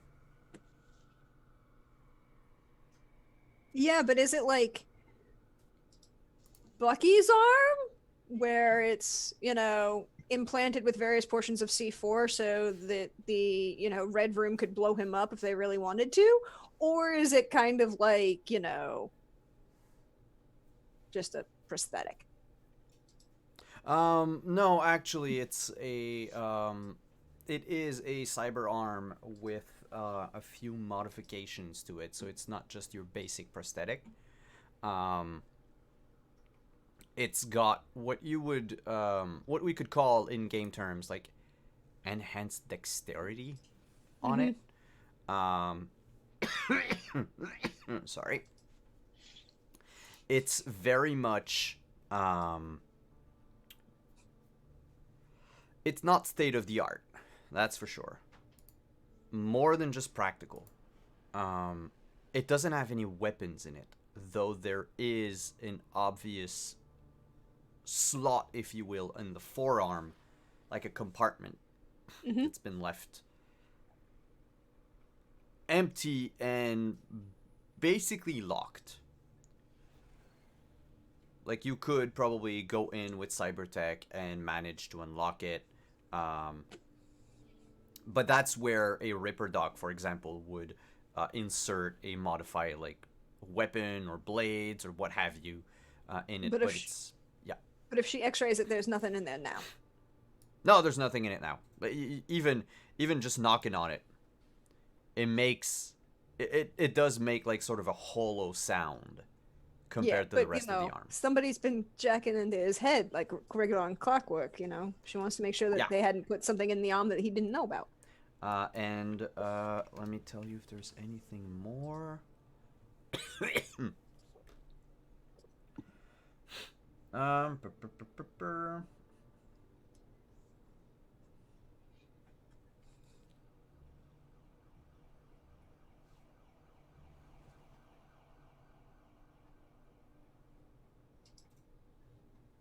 It has been shielded from electromagnetic pulses. The entire arm? The entire arm. So this is how in line with the level of that trauma team card is this particular prosthetic? Because it was a pretty high-end card. Yes. And definitely this is within the scope of what this card could afford. And who made it? The arm itself was made by not Biotechnica, because they make biolimbs. Mm-hmm.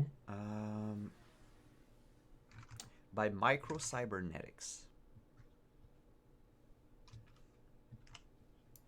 And they're pretty much on the up and up. They're a bigger company, right? Yeah, they are one of the leading companies in cyber limbs Excellent. and regular cybernetics. It's the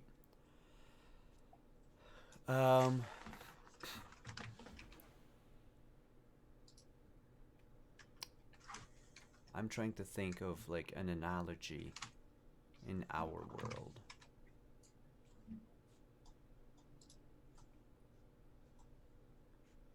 They're pretty much like the BMW of cyberware. Okay. So not the type that everyone can afford, certainly not top of the line luxury, but definitely for your average person. They have a range of cyber limbs, I should say, or cybernetics in general, that range from the sort of affordable by your everyday person to what the everyday person would consider luxury, Okay. which is what he has. Gotcha. And you also notice that his hand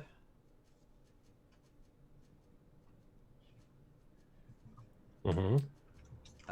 his ring finger on his hand can be detached.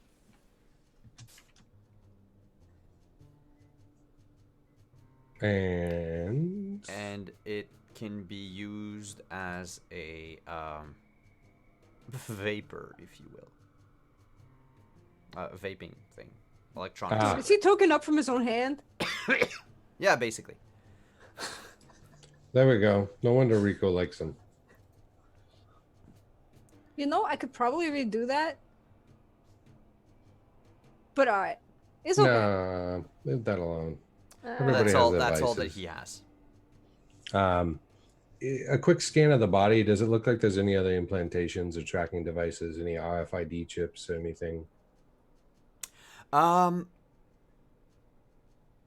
Not anywhere in his body. He has been, and you notice that it's faded away, but he's been tattooed a sort of barcode on the right hip. I got an LED. I got a black light. Yeah, get a good image of that if you You can. want to blacklight the singer of a garage band. No, I You do don't. realize what's going to happen. No, I don't want to. Yeah, he's gonna walk up with his pants lowered and you know. He's still unconscious. I don't want to, but the black light is going to change the filter on the tattoo and you can get an image of it. Yep, Yeah. it's a barcode with what can probably be identified as a serial number. Mhm. Cool. Like it's a long string of 13 numbers. Barcode And they're not serial- in any, like they don't resemble like date of birth followed by something else or a timestamp. Okay. So I'm going to be an Uber nerd now. Uh-huh. Does it start with a 3, 4, or 7? No. Cool. I have no idea what those are in reference of. You can determine a item's location or where it's manufactured by the first numbers that are on the barcode. Oh. No, it actually starts a with a country code. 106. Ooh, cool. She'll note that down. And then all right. All you, Doc. All right. And when I said scan, I actually meant with any sort of like electronic scanner that she had in her kit to scan for any, basically an RF wand. to see if there's any transmitters. You want me to see if I can find any additional security system that may or may not be on this? Mm-hmm. Do I need to roll for that? Yes, please. Tech or cyber tech? Cyber tech. It's more complicated than regular tech. It's a 21. He hasn't been equipped with anything else. Cool. Excellent. There So- aren't any like odd lumps in the skin or hardened section of the body where like there could have been a subdermal implant or something like that. I mean, there's nothing in between the gap between the shoulder blade and the scapula and the capula. Nope. Cool. And the other thing is like in modern day science right now, we have an RFID scanner that you can scan the body to see if any, like during surgery when they use sponges, if they lose it in the body cavity as they have them open, they use basically a scanner to find the RFID chip that they embed in them to make sure that they got them all out before they close up. So that's kind of the tech that I was thinking. Because if it's emitting a frequency, you can usually pick it up with a scanner like that. But nope, there's nothing else inside of his body. So we're pretty sure that whatever they're tracking him with or whatever's communicating is probably what's in the back of his head. Yeah, but they also have to actually manually get whatever information they're looking for out. So there's that. Yeah, so it's probably they can probably only track the positioning. They can't connect. And it's locally Wi-Fi. recording. Yeah, so yeah, it's recording something. But all right, well, we'll wake him up. I'll let him know that yeah, I'll let him know. Have fun. Thanks. Cool. You Have a don't good have night. to stay for this. Nope, not my problem. His. I have enough other problems. Ooh. Send me that file, the data you got. Always. Have yourself a pleasant evening, sir. And always a pleasure. Yeah, and you're doing okay, right? Yeah, fine. All No right. blood at all. And I even see you. I was dancing in the bar and nobody was bleeding. It's all good. I Thanks. know. Just checking on you since you know. Yeah, almost dying sucks. Mm-hmm.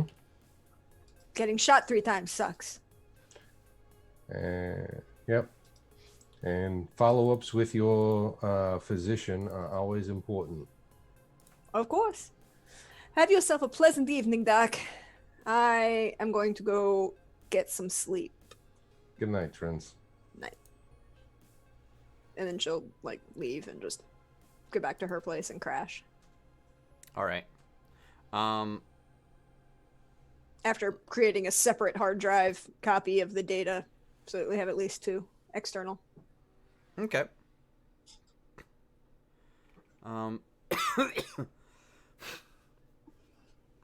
The next day arrives. Y'all wake up in the morning. Nothing is different from when you fell asleep the night before. Still no news of Reno.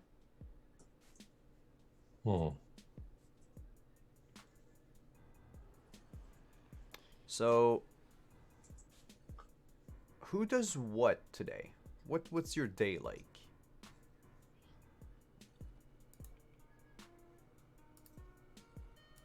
I gotta go to work, and there's a couple people I want to talk to at work. All right. I mean, But I I'll know know- most of you have a day job, so there's that.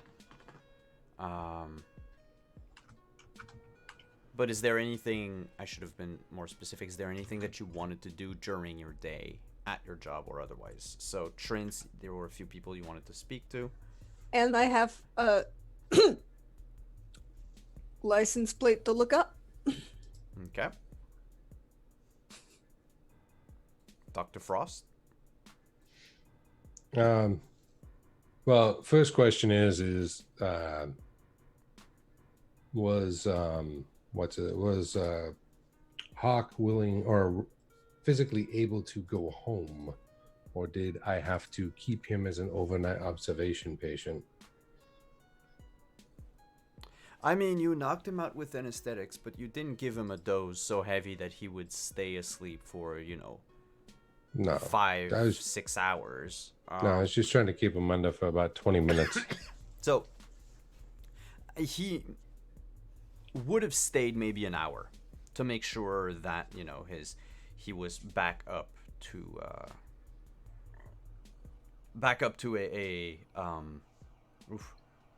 a good enough condition that he could Yeah. get home safely. Yeah, I'd check and make sure he's alert and oriented, and his blood pressure was within, at least 20% of regular. His respiration rate was fine. Check his pupils, make sure he's not dizzy or have any issues with his motor skills. Yep, he was good to go. I would let him know that it's possible that there's something connected to the chip that's blocking his memory. But I'm going to have to ask around because it's kind of a prototype. There's not a lot of research on it. So I'm not finding anything that's tracking you at this point, unless it's connected to that. So keep your eyes open. Look for details like license plates. If you feel like you see that van again, focus in on some sort of detail and make sure it sinks into your subconscious. I'll try, Doc. All right. And thanks again for that song. I appreciate it. He is ecstatic that you like the song.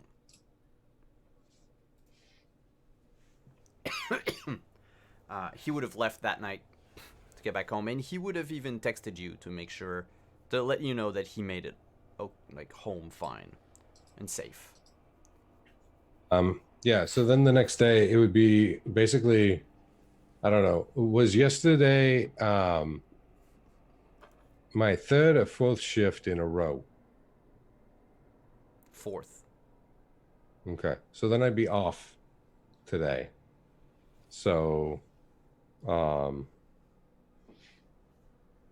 whole team would be off today.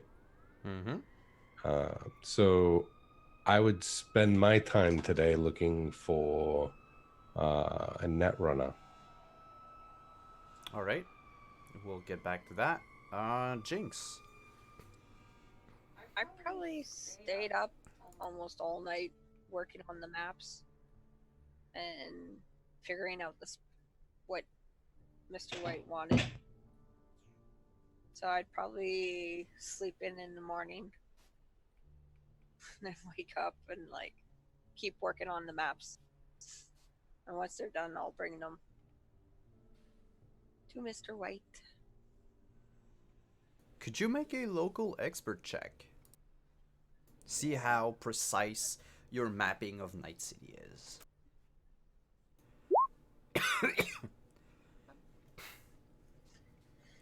It's a pretty decent map.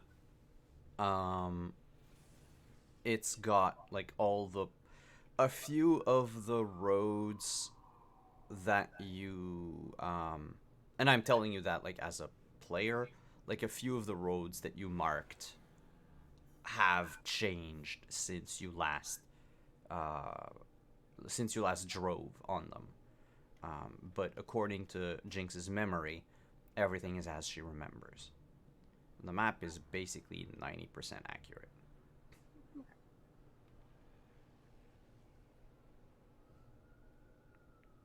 At some point, I'd bring it to Mr. White. Okay. We'll get back to that. And Jimenez. So Jimenez is going to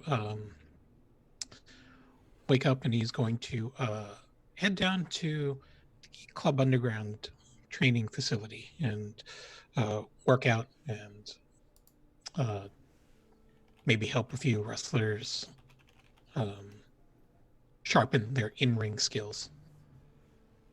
All right. And maybe hope that Crazy Princess shows up. You had almost given up hope when comes through the door this small, short woman with the sides of her head shaved, a long, she has it braided today, so a long braid of dark brown hair. She has, she's dressed in basically a, like a sports bra and leggings. And has a small bag with her. Like bigger than a handbag, I guess, but smaller than like a sports bag that she's carrying around. And she has these big sunglasses, completely mirror lenses. And she comes in and looks left and right. And if you hadn't seen her come in, you would have probably missed her completely, because the moment you see her look left and right, she stays for about 3 seconds and is about to turn around and leave. You do recognize her, though. So Jimenez is actually doing rope work. And you'll see that he's actually balanced on the top rope and just walking from corner to corner, doing his balance. And then he'll pause and he'll call out after. It's like, "Hey, I know you." And she stops. And you can definitely see a sigh come out of her. Her shoulders rise up and then droop down. And she turns around and puts her glasses down a bit and looks at you over the lenses and says, "Yeah."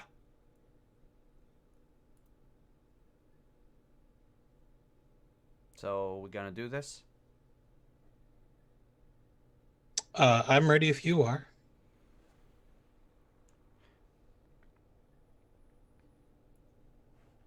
She approaches the ring and says, as she's approaching,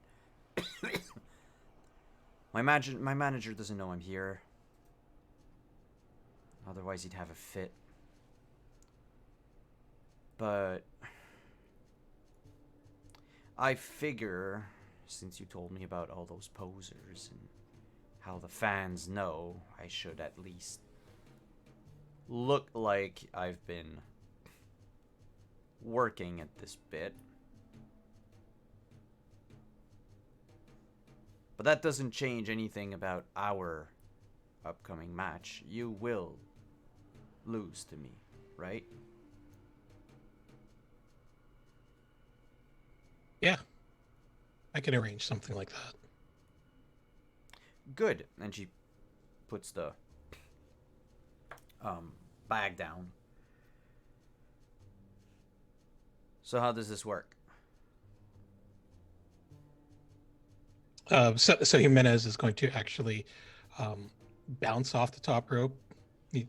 So he'll leap up, and then he'll land on it on his hamstrings and somersault backwards into the middle of the ring before sliding out of it to meet her. So I do have a question before we get started. Well, a couple actually. What's your name? You mean my real name? Yeah. Stephanie Murphy.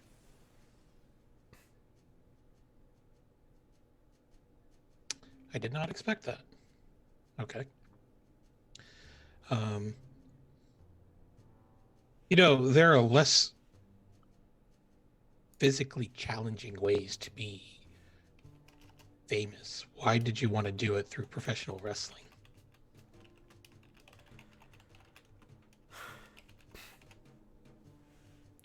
Long story short, I tried acting, it didn't work. I tried music, it didn't work. I had to find something. And I mean, people keep saying that this is all fake, so... Well, it's predetermined, but it's not exactly fake. Oh, I If saw you, what you did on the ropes right there, and... Yeah, no, I can't do that. Well, you don't have to do that.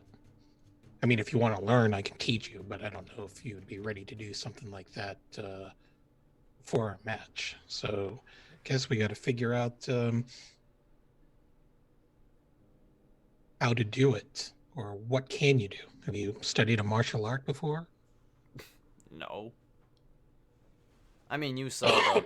you saw the match, right? That was a paid... Yeah. Yeah, that wasn't me.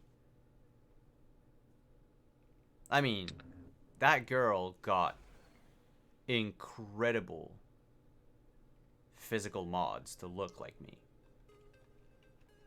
So, she should be thankful.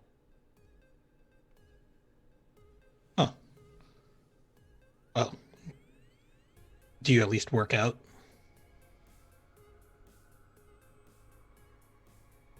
Sort of. I jog. Okay. Do you ever play a sport at all? Tennis. But only when I was younger. Huh. We had to sell off our court.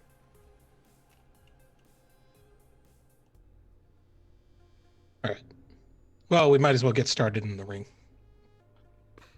And he'll hop back up onto the ring and hold open the ropes for her to climb in.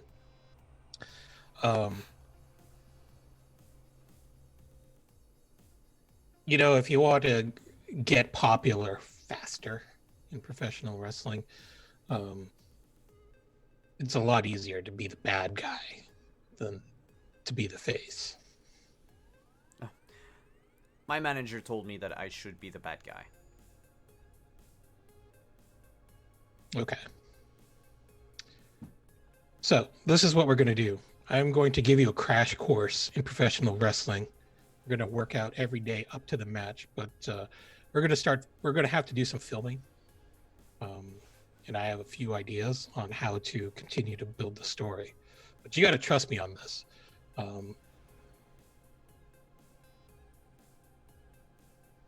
I'm motivated to put on a very good show. And that means I'm going to have to look out after you. And I expect you to do the same for me. Otherwise, this is not going to work. Okay.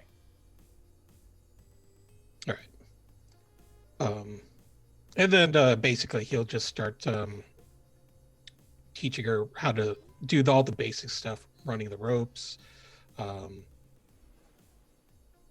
some basic moves. And he's going to try to tell her to hit him as real as she can. And he'll work on that and he'll sell it. So, if she does a clothesline, he's going to do a flip in the air and basically turn himself inside and out to make it look like she really hurt him in that sense. So he's just trying to get her accustomed to that because it's clear that he's going to have to make what little moves she knows look really, really good, at least. Can you roll human perception for me, please? You're going through the motions with her. And she is eager to learn, it seems. Maybe a bit too eager. And when you get clotheslines and you do your flip,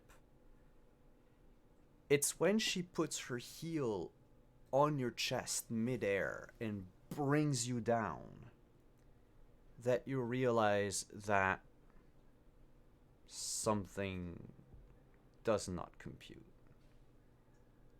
And she looks at you and says, taps her temple, and says, I can't believe you fell for all that. Now, did you see this, everyone? And she seems to be staring in, like, the void. East Coast boy here is the little naive newcomer in Night City. The city will crush him, and I will crush him. Just like I did today. I'm not some damsel in distress. I'm crazy princess, bitch. And she saunters off the ring while flipping you off.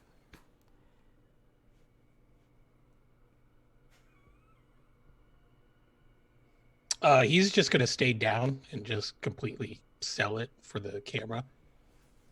Maybe he'll actually sit up and just like grasp his chest and look over, and he'll put on this like really shocked and bewildered expression as he watches her, flip him off and head back.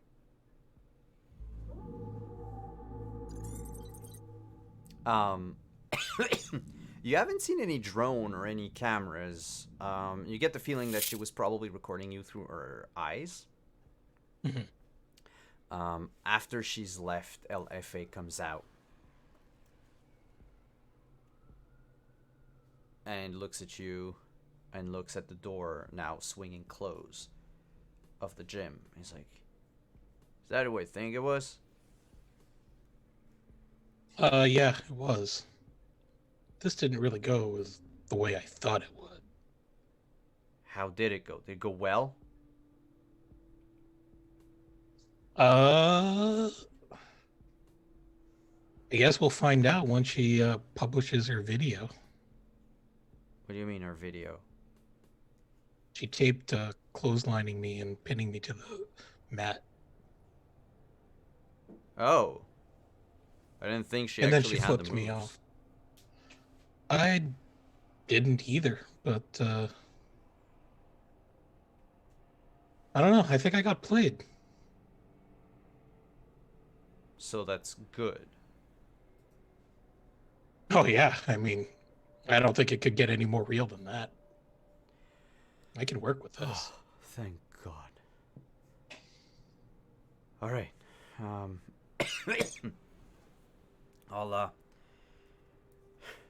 I'll wait to see the reaction to the video then.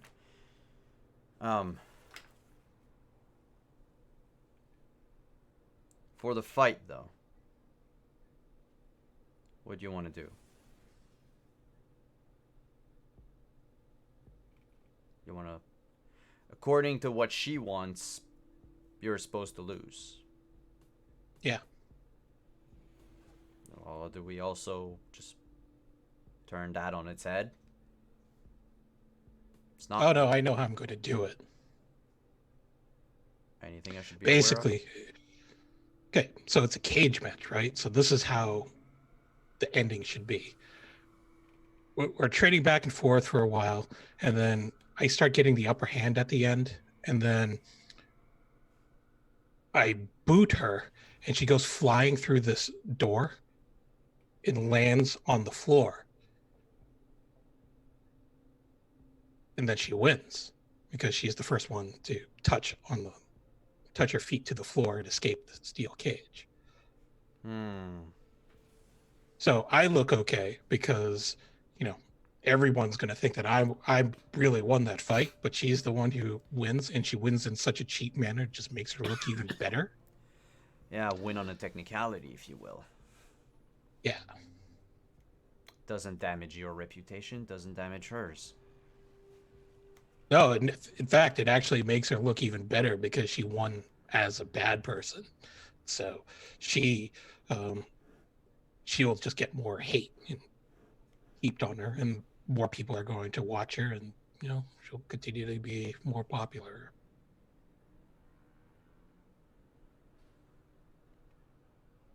All right. I like that. I'll keep it to myself.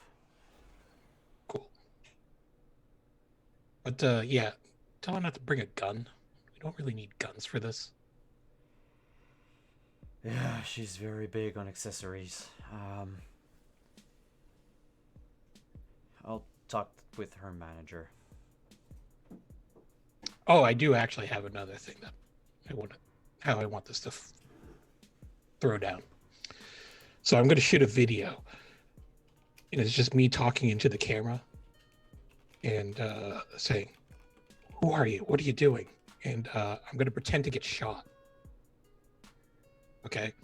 Okay. And then we're going to announce that I'm injured and I need to be hospitalized for a little bit. So this is what's going to happen. She is going to brag and maybe suggest that she was the one who shot me. And then she'll put me down, talk to me about how I'm a really bad comedy wrestler and things like that. And then I'll come back and I'm going to wrestle a match as a luchador by the name of El Local. And when I do that, I'm going to wrestle a lucha match. It show that I can wrestle legitimately. Yeah. With we'll pick someone from the roster. Yeah. I want the most athletic person for this. We'll do that. I'll go over on that one, and then I will cut up another promo at the end of that. Take your mask off. Yeah. Like it a lot. All right, let's hope her manager is okay with it. I have to run everything by him, though I'm not going to tell him about your little surprise in the cage. I won't hide it from you. There's a lot of money riding on that one. If everything goes according to their plan. I think they're just using us as props for a commercial. A long running game. Yeah. I don't know. I feel icky ever since this situation, ever since she arrived and everything. I don't know.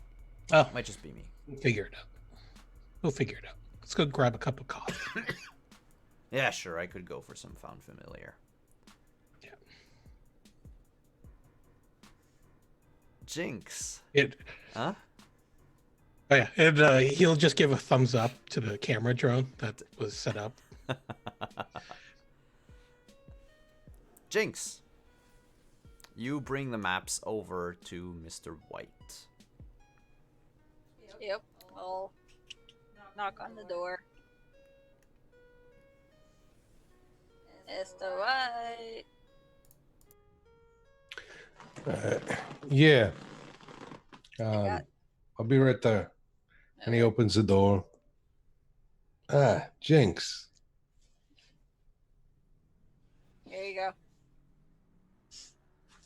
Oh, excellent. It should be good. If there's something that changed, we're beside the combat zone, so things can always change. That's true, but I'm hoping some of those safe spots, drops, pickups, things like that, are spots that you sure have the least likelihood of changing. Yeah, no, I'm pretty sure they're all good. Okay. I can always check them out before a job. Of course. Recon is important. Mm-hmm. You never skip leg day. Nope.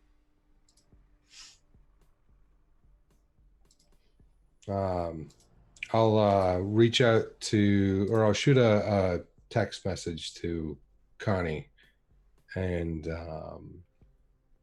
it'll say, I got a draft of that thing you were asking about. Let me know when you have time to discuss the remodeling.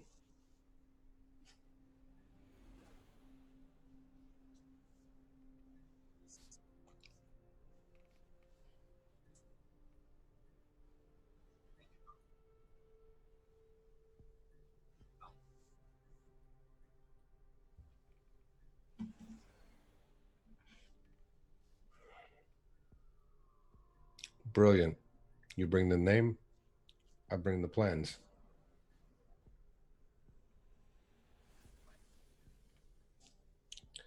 Oh, you want to do lunch?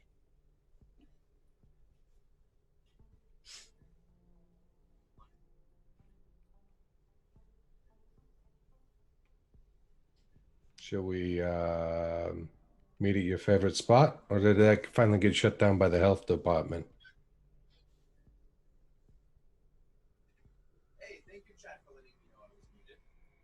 And now Simon's muted for us. Yeah. Too many mute buttons, everyone. Too many mute buttons. The dance of the mute button. Yes. He sent you a text message saying that he found someone for your computer issues. And then asked you where and when to meet him. And then yeah. His favorite place got shut down. So he says, a new pizza joint. Downtown, right. corner of 3rd and 77th. I'll be there.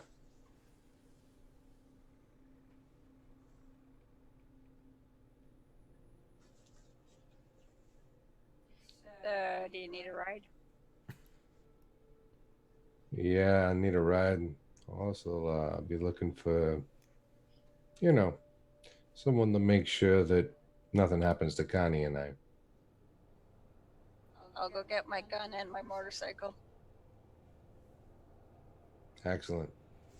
I'll meet you up front in 5 minutes. Cool. I'll run back to my apartment, grab my motorcycle and my gun, and get ready to go. Bring the motorcycle down the elevator. Get Yep. outside, you wait for Mr. White. Meanwhile, Trins. Mm. You had a Yeah. license plate to run. Yeah, she's just gonna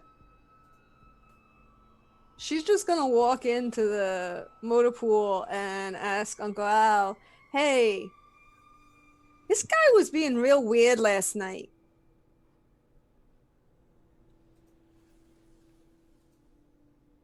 I mean, can you define weird? Okay, he was like staring, and then he said, "I know where you live." And then he Oh, got you in a mean really weird, creepy. Yeah, weird, creepy. Really weird and creepy. And then he got into this really sweet ride. It was an aero car, and it had zero sound. Wow, full electric. Yeah. Not a lot of them left. There's a handful. I know. I mean, he's creepy and he has a car I want. Kind of really want to know who he is. We're not arresting him so you can just go around in his car while it's impounded. I promise that you're not going to arrest him just so I can go around in his car while it's impounded. Oh, by the way, I got something else to tell you. But I'll tell you that later. Alright. What's the license plate? So she got the license plate from Jinx. And so she has that.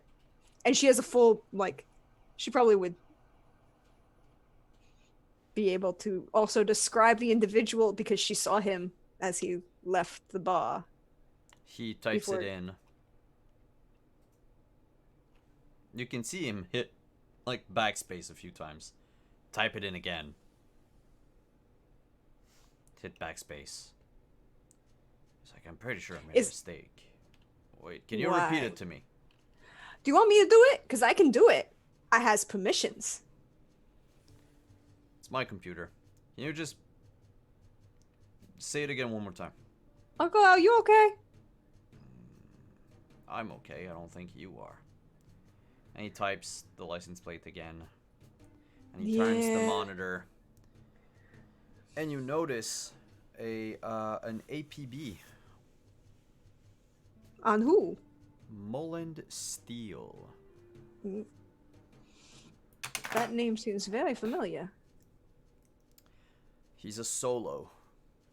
Operates for a few of the megacorps. Sort of like a second generation Morgan Blackhand. Eh. Guy's a real killer.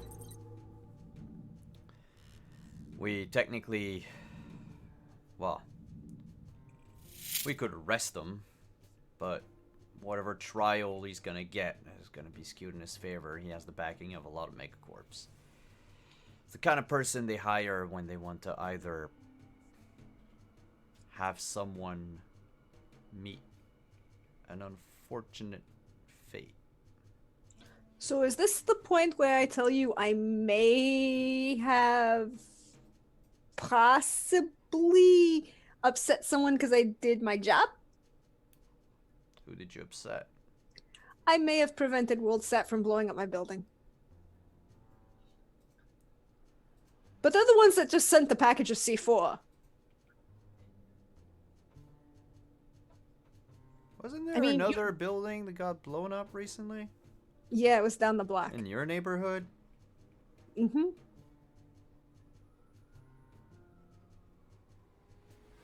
WorldSat, you're sure?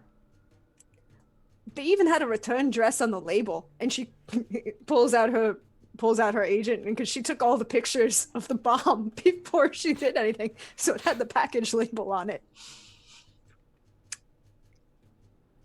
That's that's their headquarters. Yep. They sent a return address. I mean, should I send a thank you note that they sent me such a wonderful present full of C4 that I now possibly do not necessarily know where it might be have ended up? I think it's not wise for you to antagonize WorldSat. Mind you, it feels awkward saying it. WorldSat is an entertainment company. Why did they want to blow up your building? I don't know. They came saying that they was, they were looking at moving the building and moving everybody out because they wanted to put a new satellite in there. And I'm like, that doesn't make any sense because there's no reason to put a new satellite there. There's no reason for coverage. Also, it isn't going to do anything based on what they're doing. There's better coverage for other places. This is all bullshit. They've already installed a bunch of satellites downtown. Well, satellites, antennas. Yeah, antennas, whatever they're calling it. It's all bullshit. There's nothing that they need there to cover from here based on what they're doing in their triangulation, unless they want to do something really fucked up. I don't know. I'm not versed in communications technology. I'm not like you. Yeah. And he taps the monitor again. You piss him off real good. I don't want to have to fish your body out of the bay. I promise in 100% not to piss off the guy with a gun. No, you don't piss off his employer. I promise not to do anything intentionally antagonistic to his employer.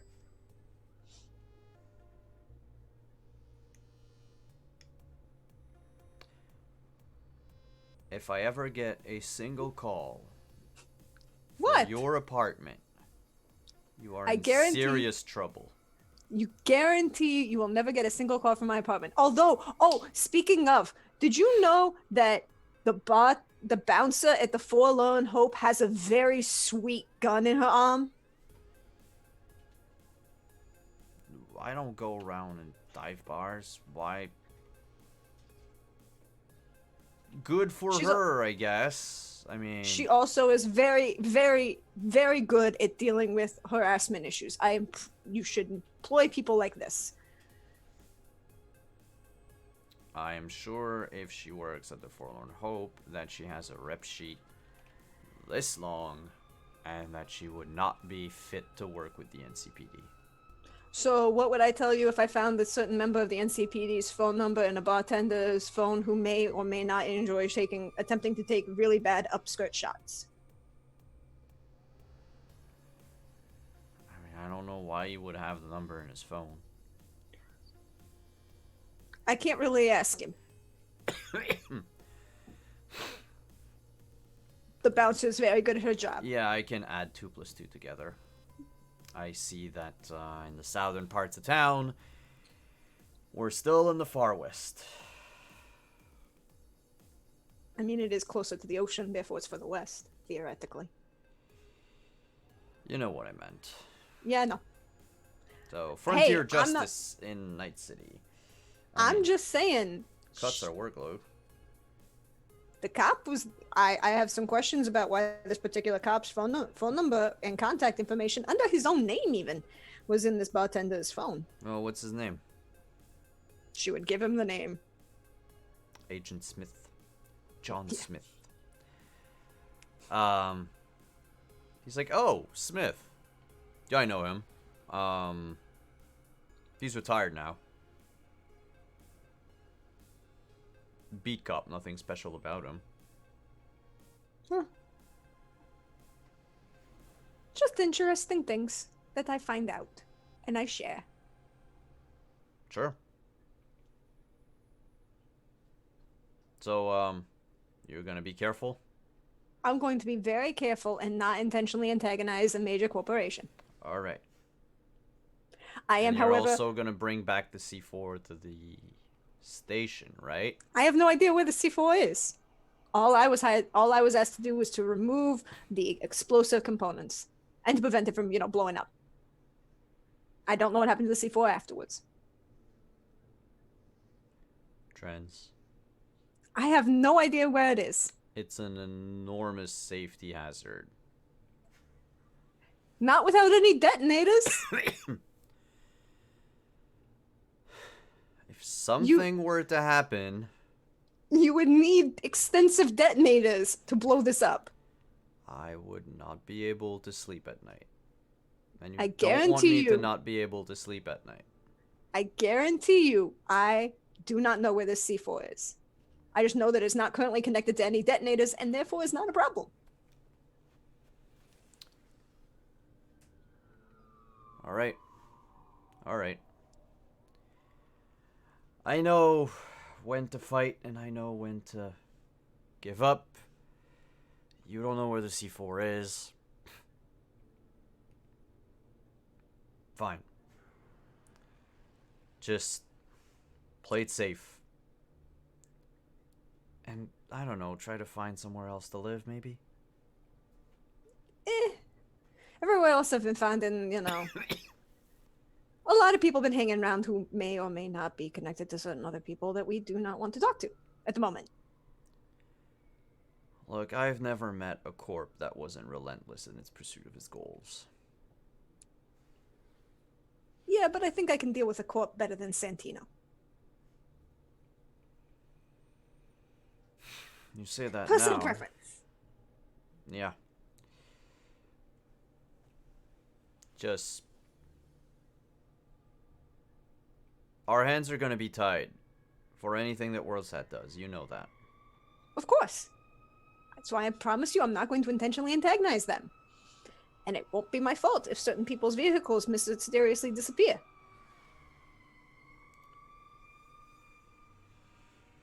Alright. Alright. And he turns the monitor back and takes a long look at the file that he put up.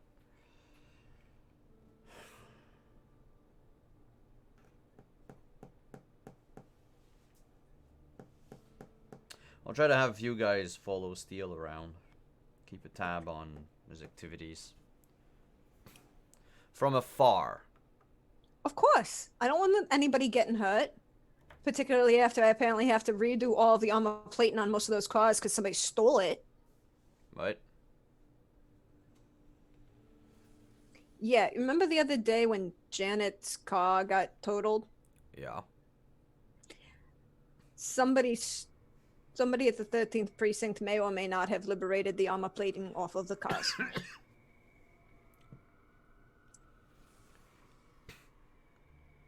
That I put on those cars. I'm not happy about this. Don't have the budget to afford Yep. new armored vehicles. Oh, those fuckers. And they didn't do a good enough job, so they were only put like what they did. They couldn't even put it on their own cars. They were just pulling the parts. So Except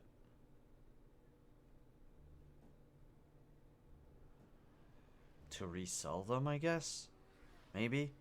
What use would they have of I mean, it was a bad strip junk job. armoring? Oh, I'm not paid enough for this shit. I'm glad you came today, Trins. What do you need? What is broken and what needs to be fixed? And it's on that note that we're gonna end tonight's game.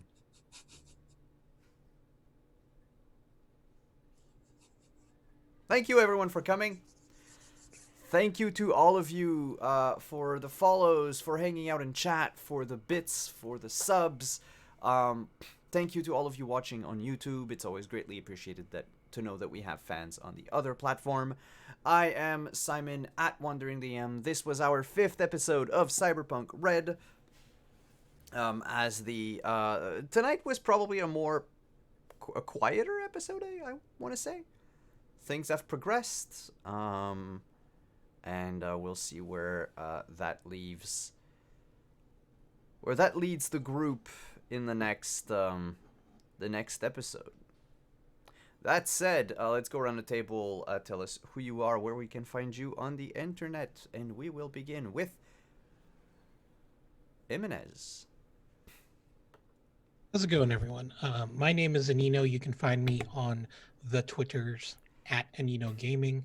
Let's see. Tomorrow I will be on the other doc channel at 8 p.m. Eastern for another exciting episode of Invisible Sun, The Edge of Paradox. And then on Sunday, also on the other doc channel, it's the debut of our new show. It's called Ghost of Saltmaw. It's a combination of Ghost of Saltmarsh and Magehead Press's Dark Matter. So that will be a lot of fun. Definitely looking forward to that. We have 3 people who are new to streaming TTRPGs, so it's going to be a nice different vibe and flavor, and I think it's going to really be different. So good opportunity for folks to get into the hobby and bring their unique perspectives to storytelling.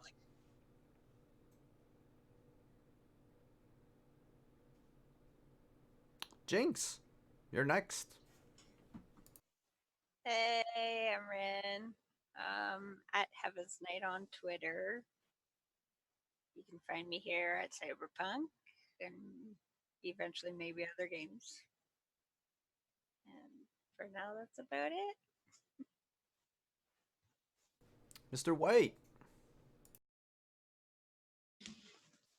Good evening, everyone. Thank you for hanging out with us. It was so awesome.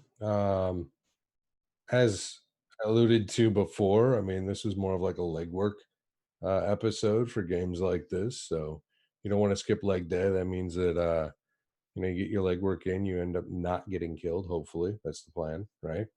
I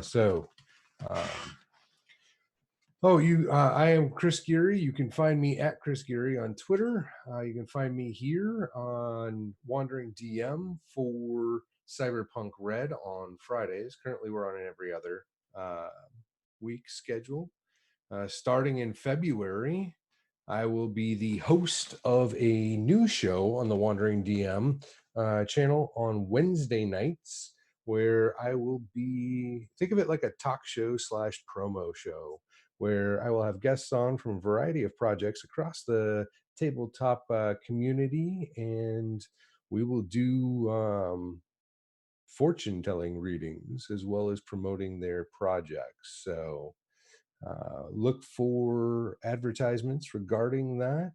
And I hope to see some of you, if not all of you, joining us to see what kinds of cool guests we have starting on February 5th. That'll be from 9 p.m. Eastern is the start time. And it's looking at about an hour to an hour and a half in length, 60 to 90 minutes, depending on our guests.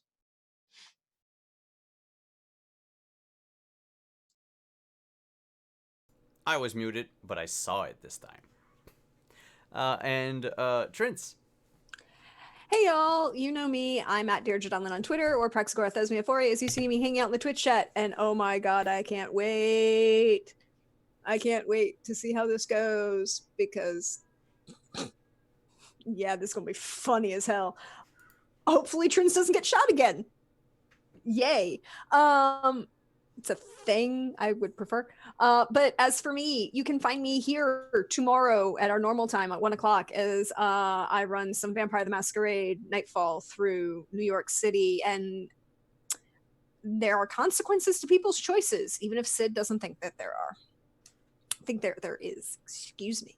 And then I'm going to be over on Onyx Path helping Kika out, running some Seattle by Streetlight on Mondays for their Chronicles of Darkness game. And back Wednesdays, I'm over here Tuesdays, I'm over here almost all the time. Come here and join us playing here. We have fun here. And then Wednesdays I'm over on Tales from the Grim playing a different R. Telsorian game of The Witcher. And yeah, hashtag don't die, Eris, because you're the one who ran up to a rock troll and without any of the rest of us. Not my problem. But hey, we'll see what happens next week when that comes to a head. But always check my Twitter because I post where I'm going to be and I talk about random things. And I enjoy talking with all of you. So come hang out. And I am wondering, DM, I said that earlier, but you can find us tomorrow at 1 p.m. for Vampire the Masquerade, as Deirdre just said.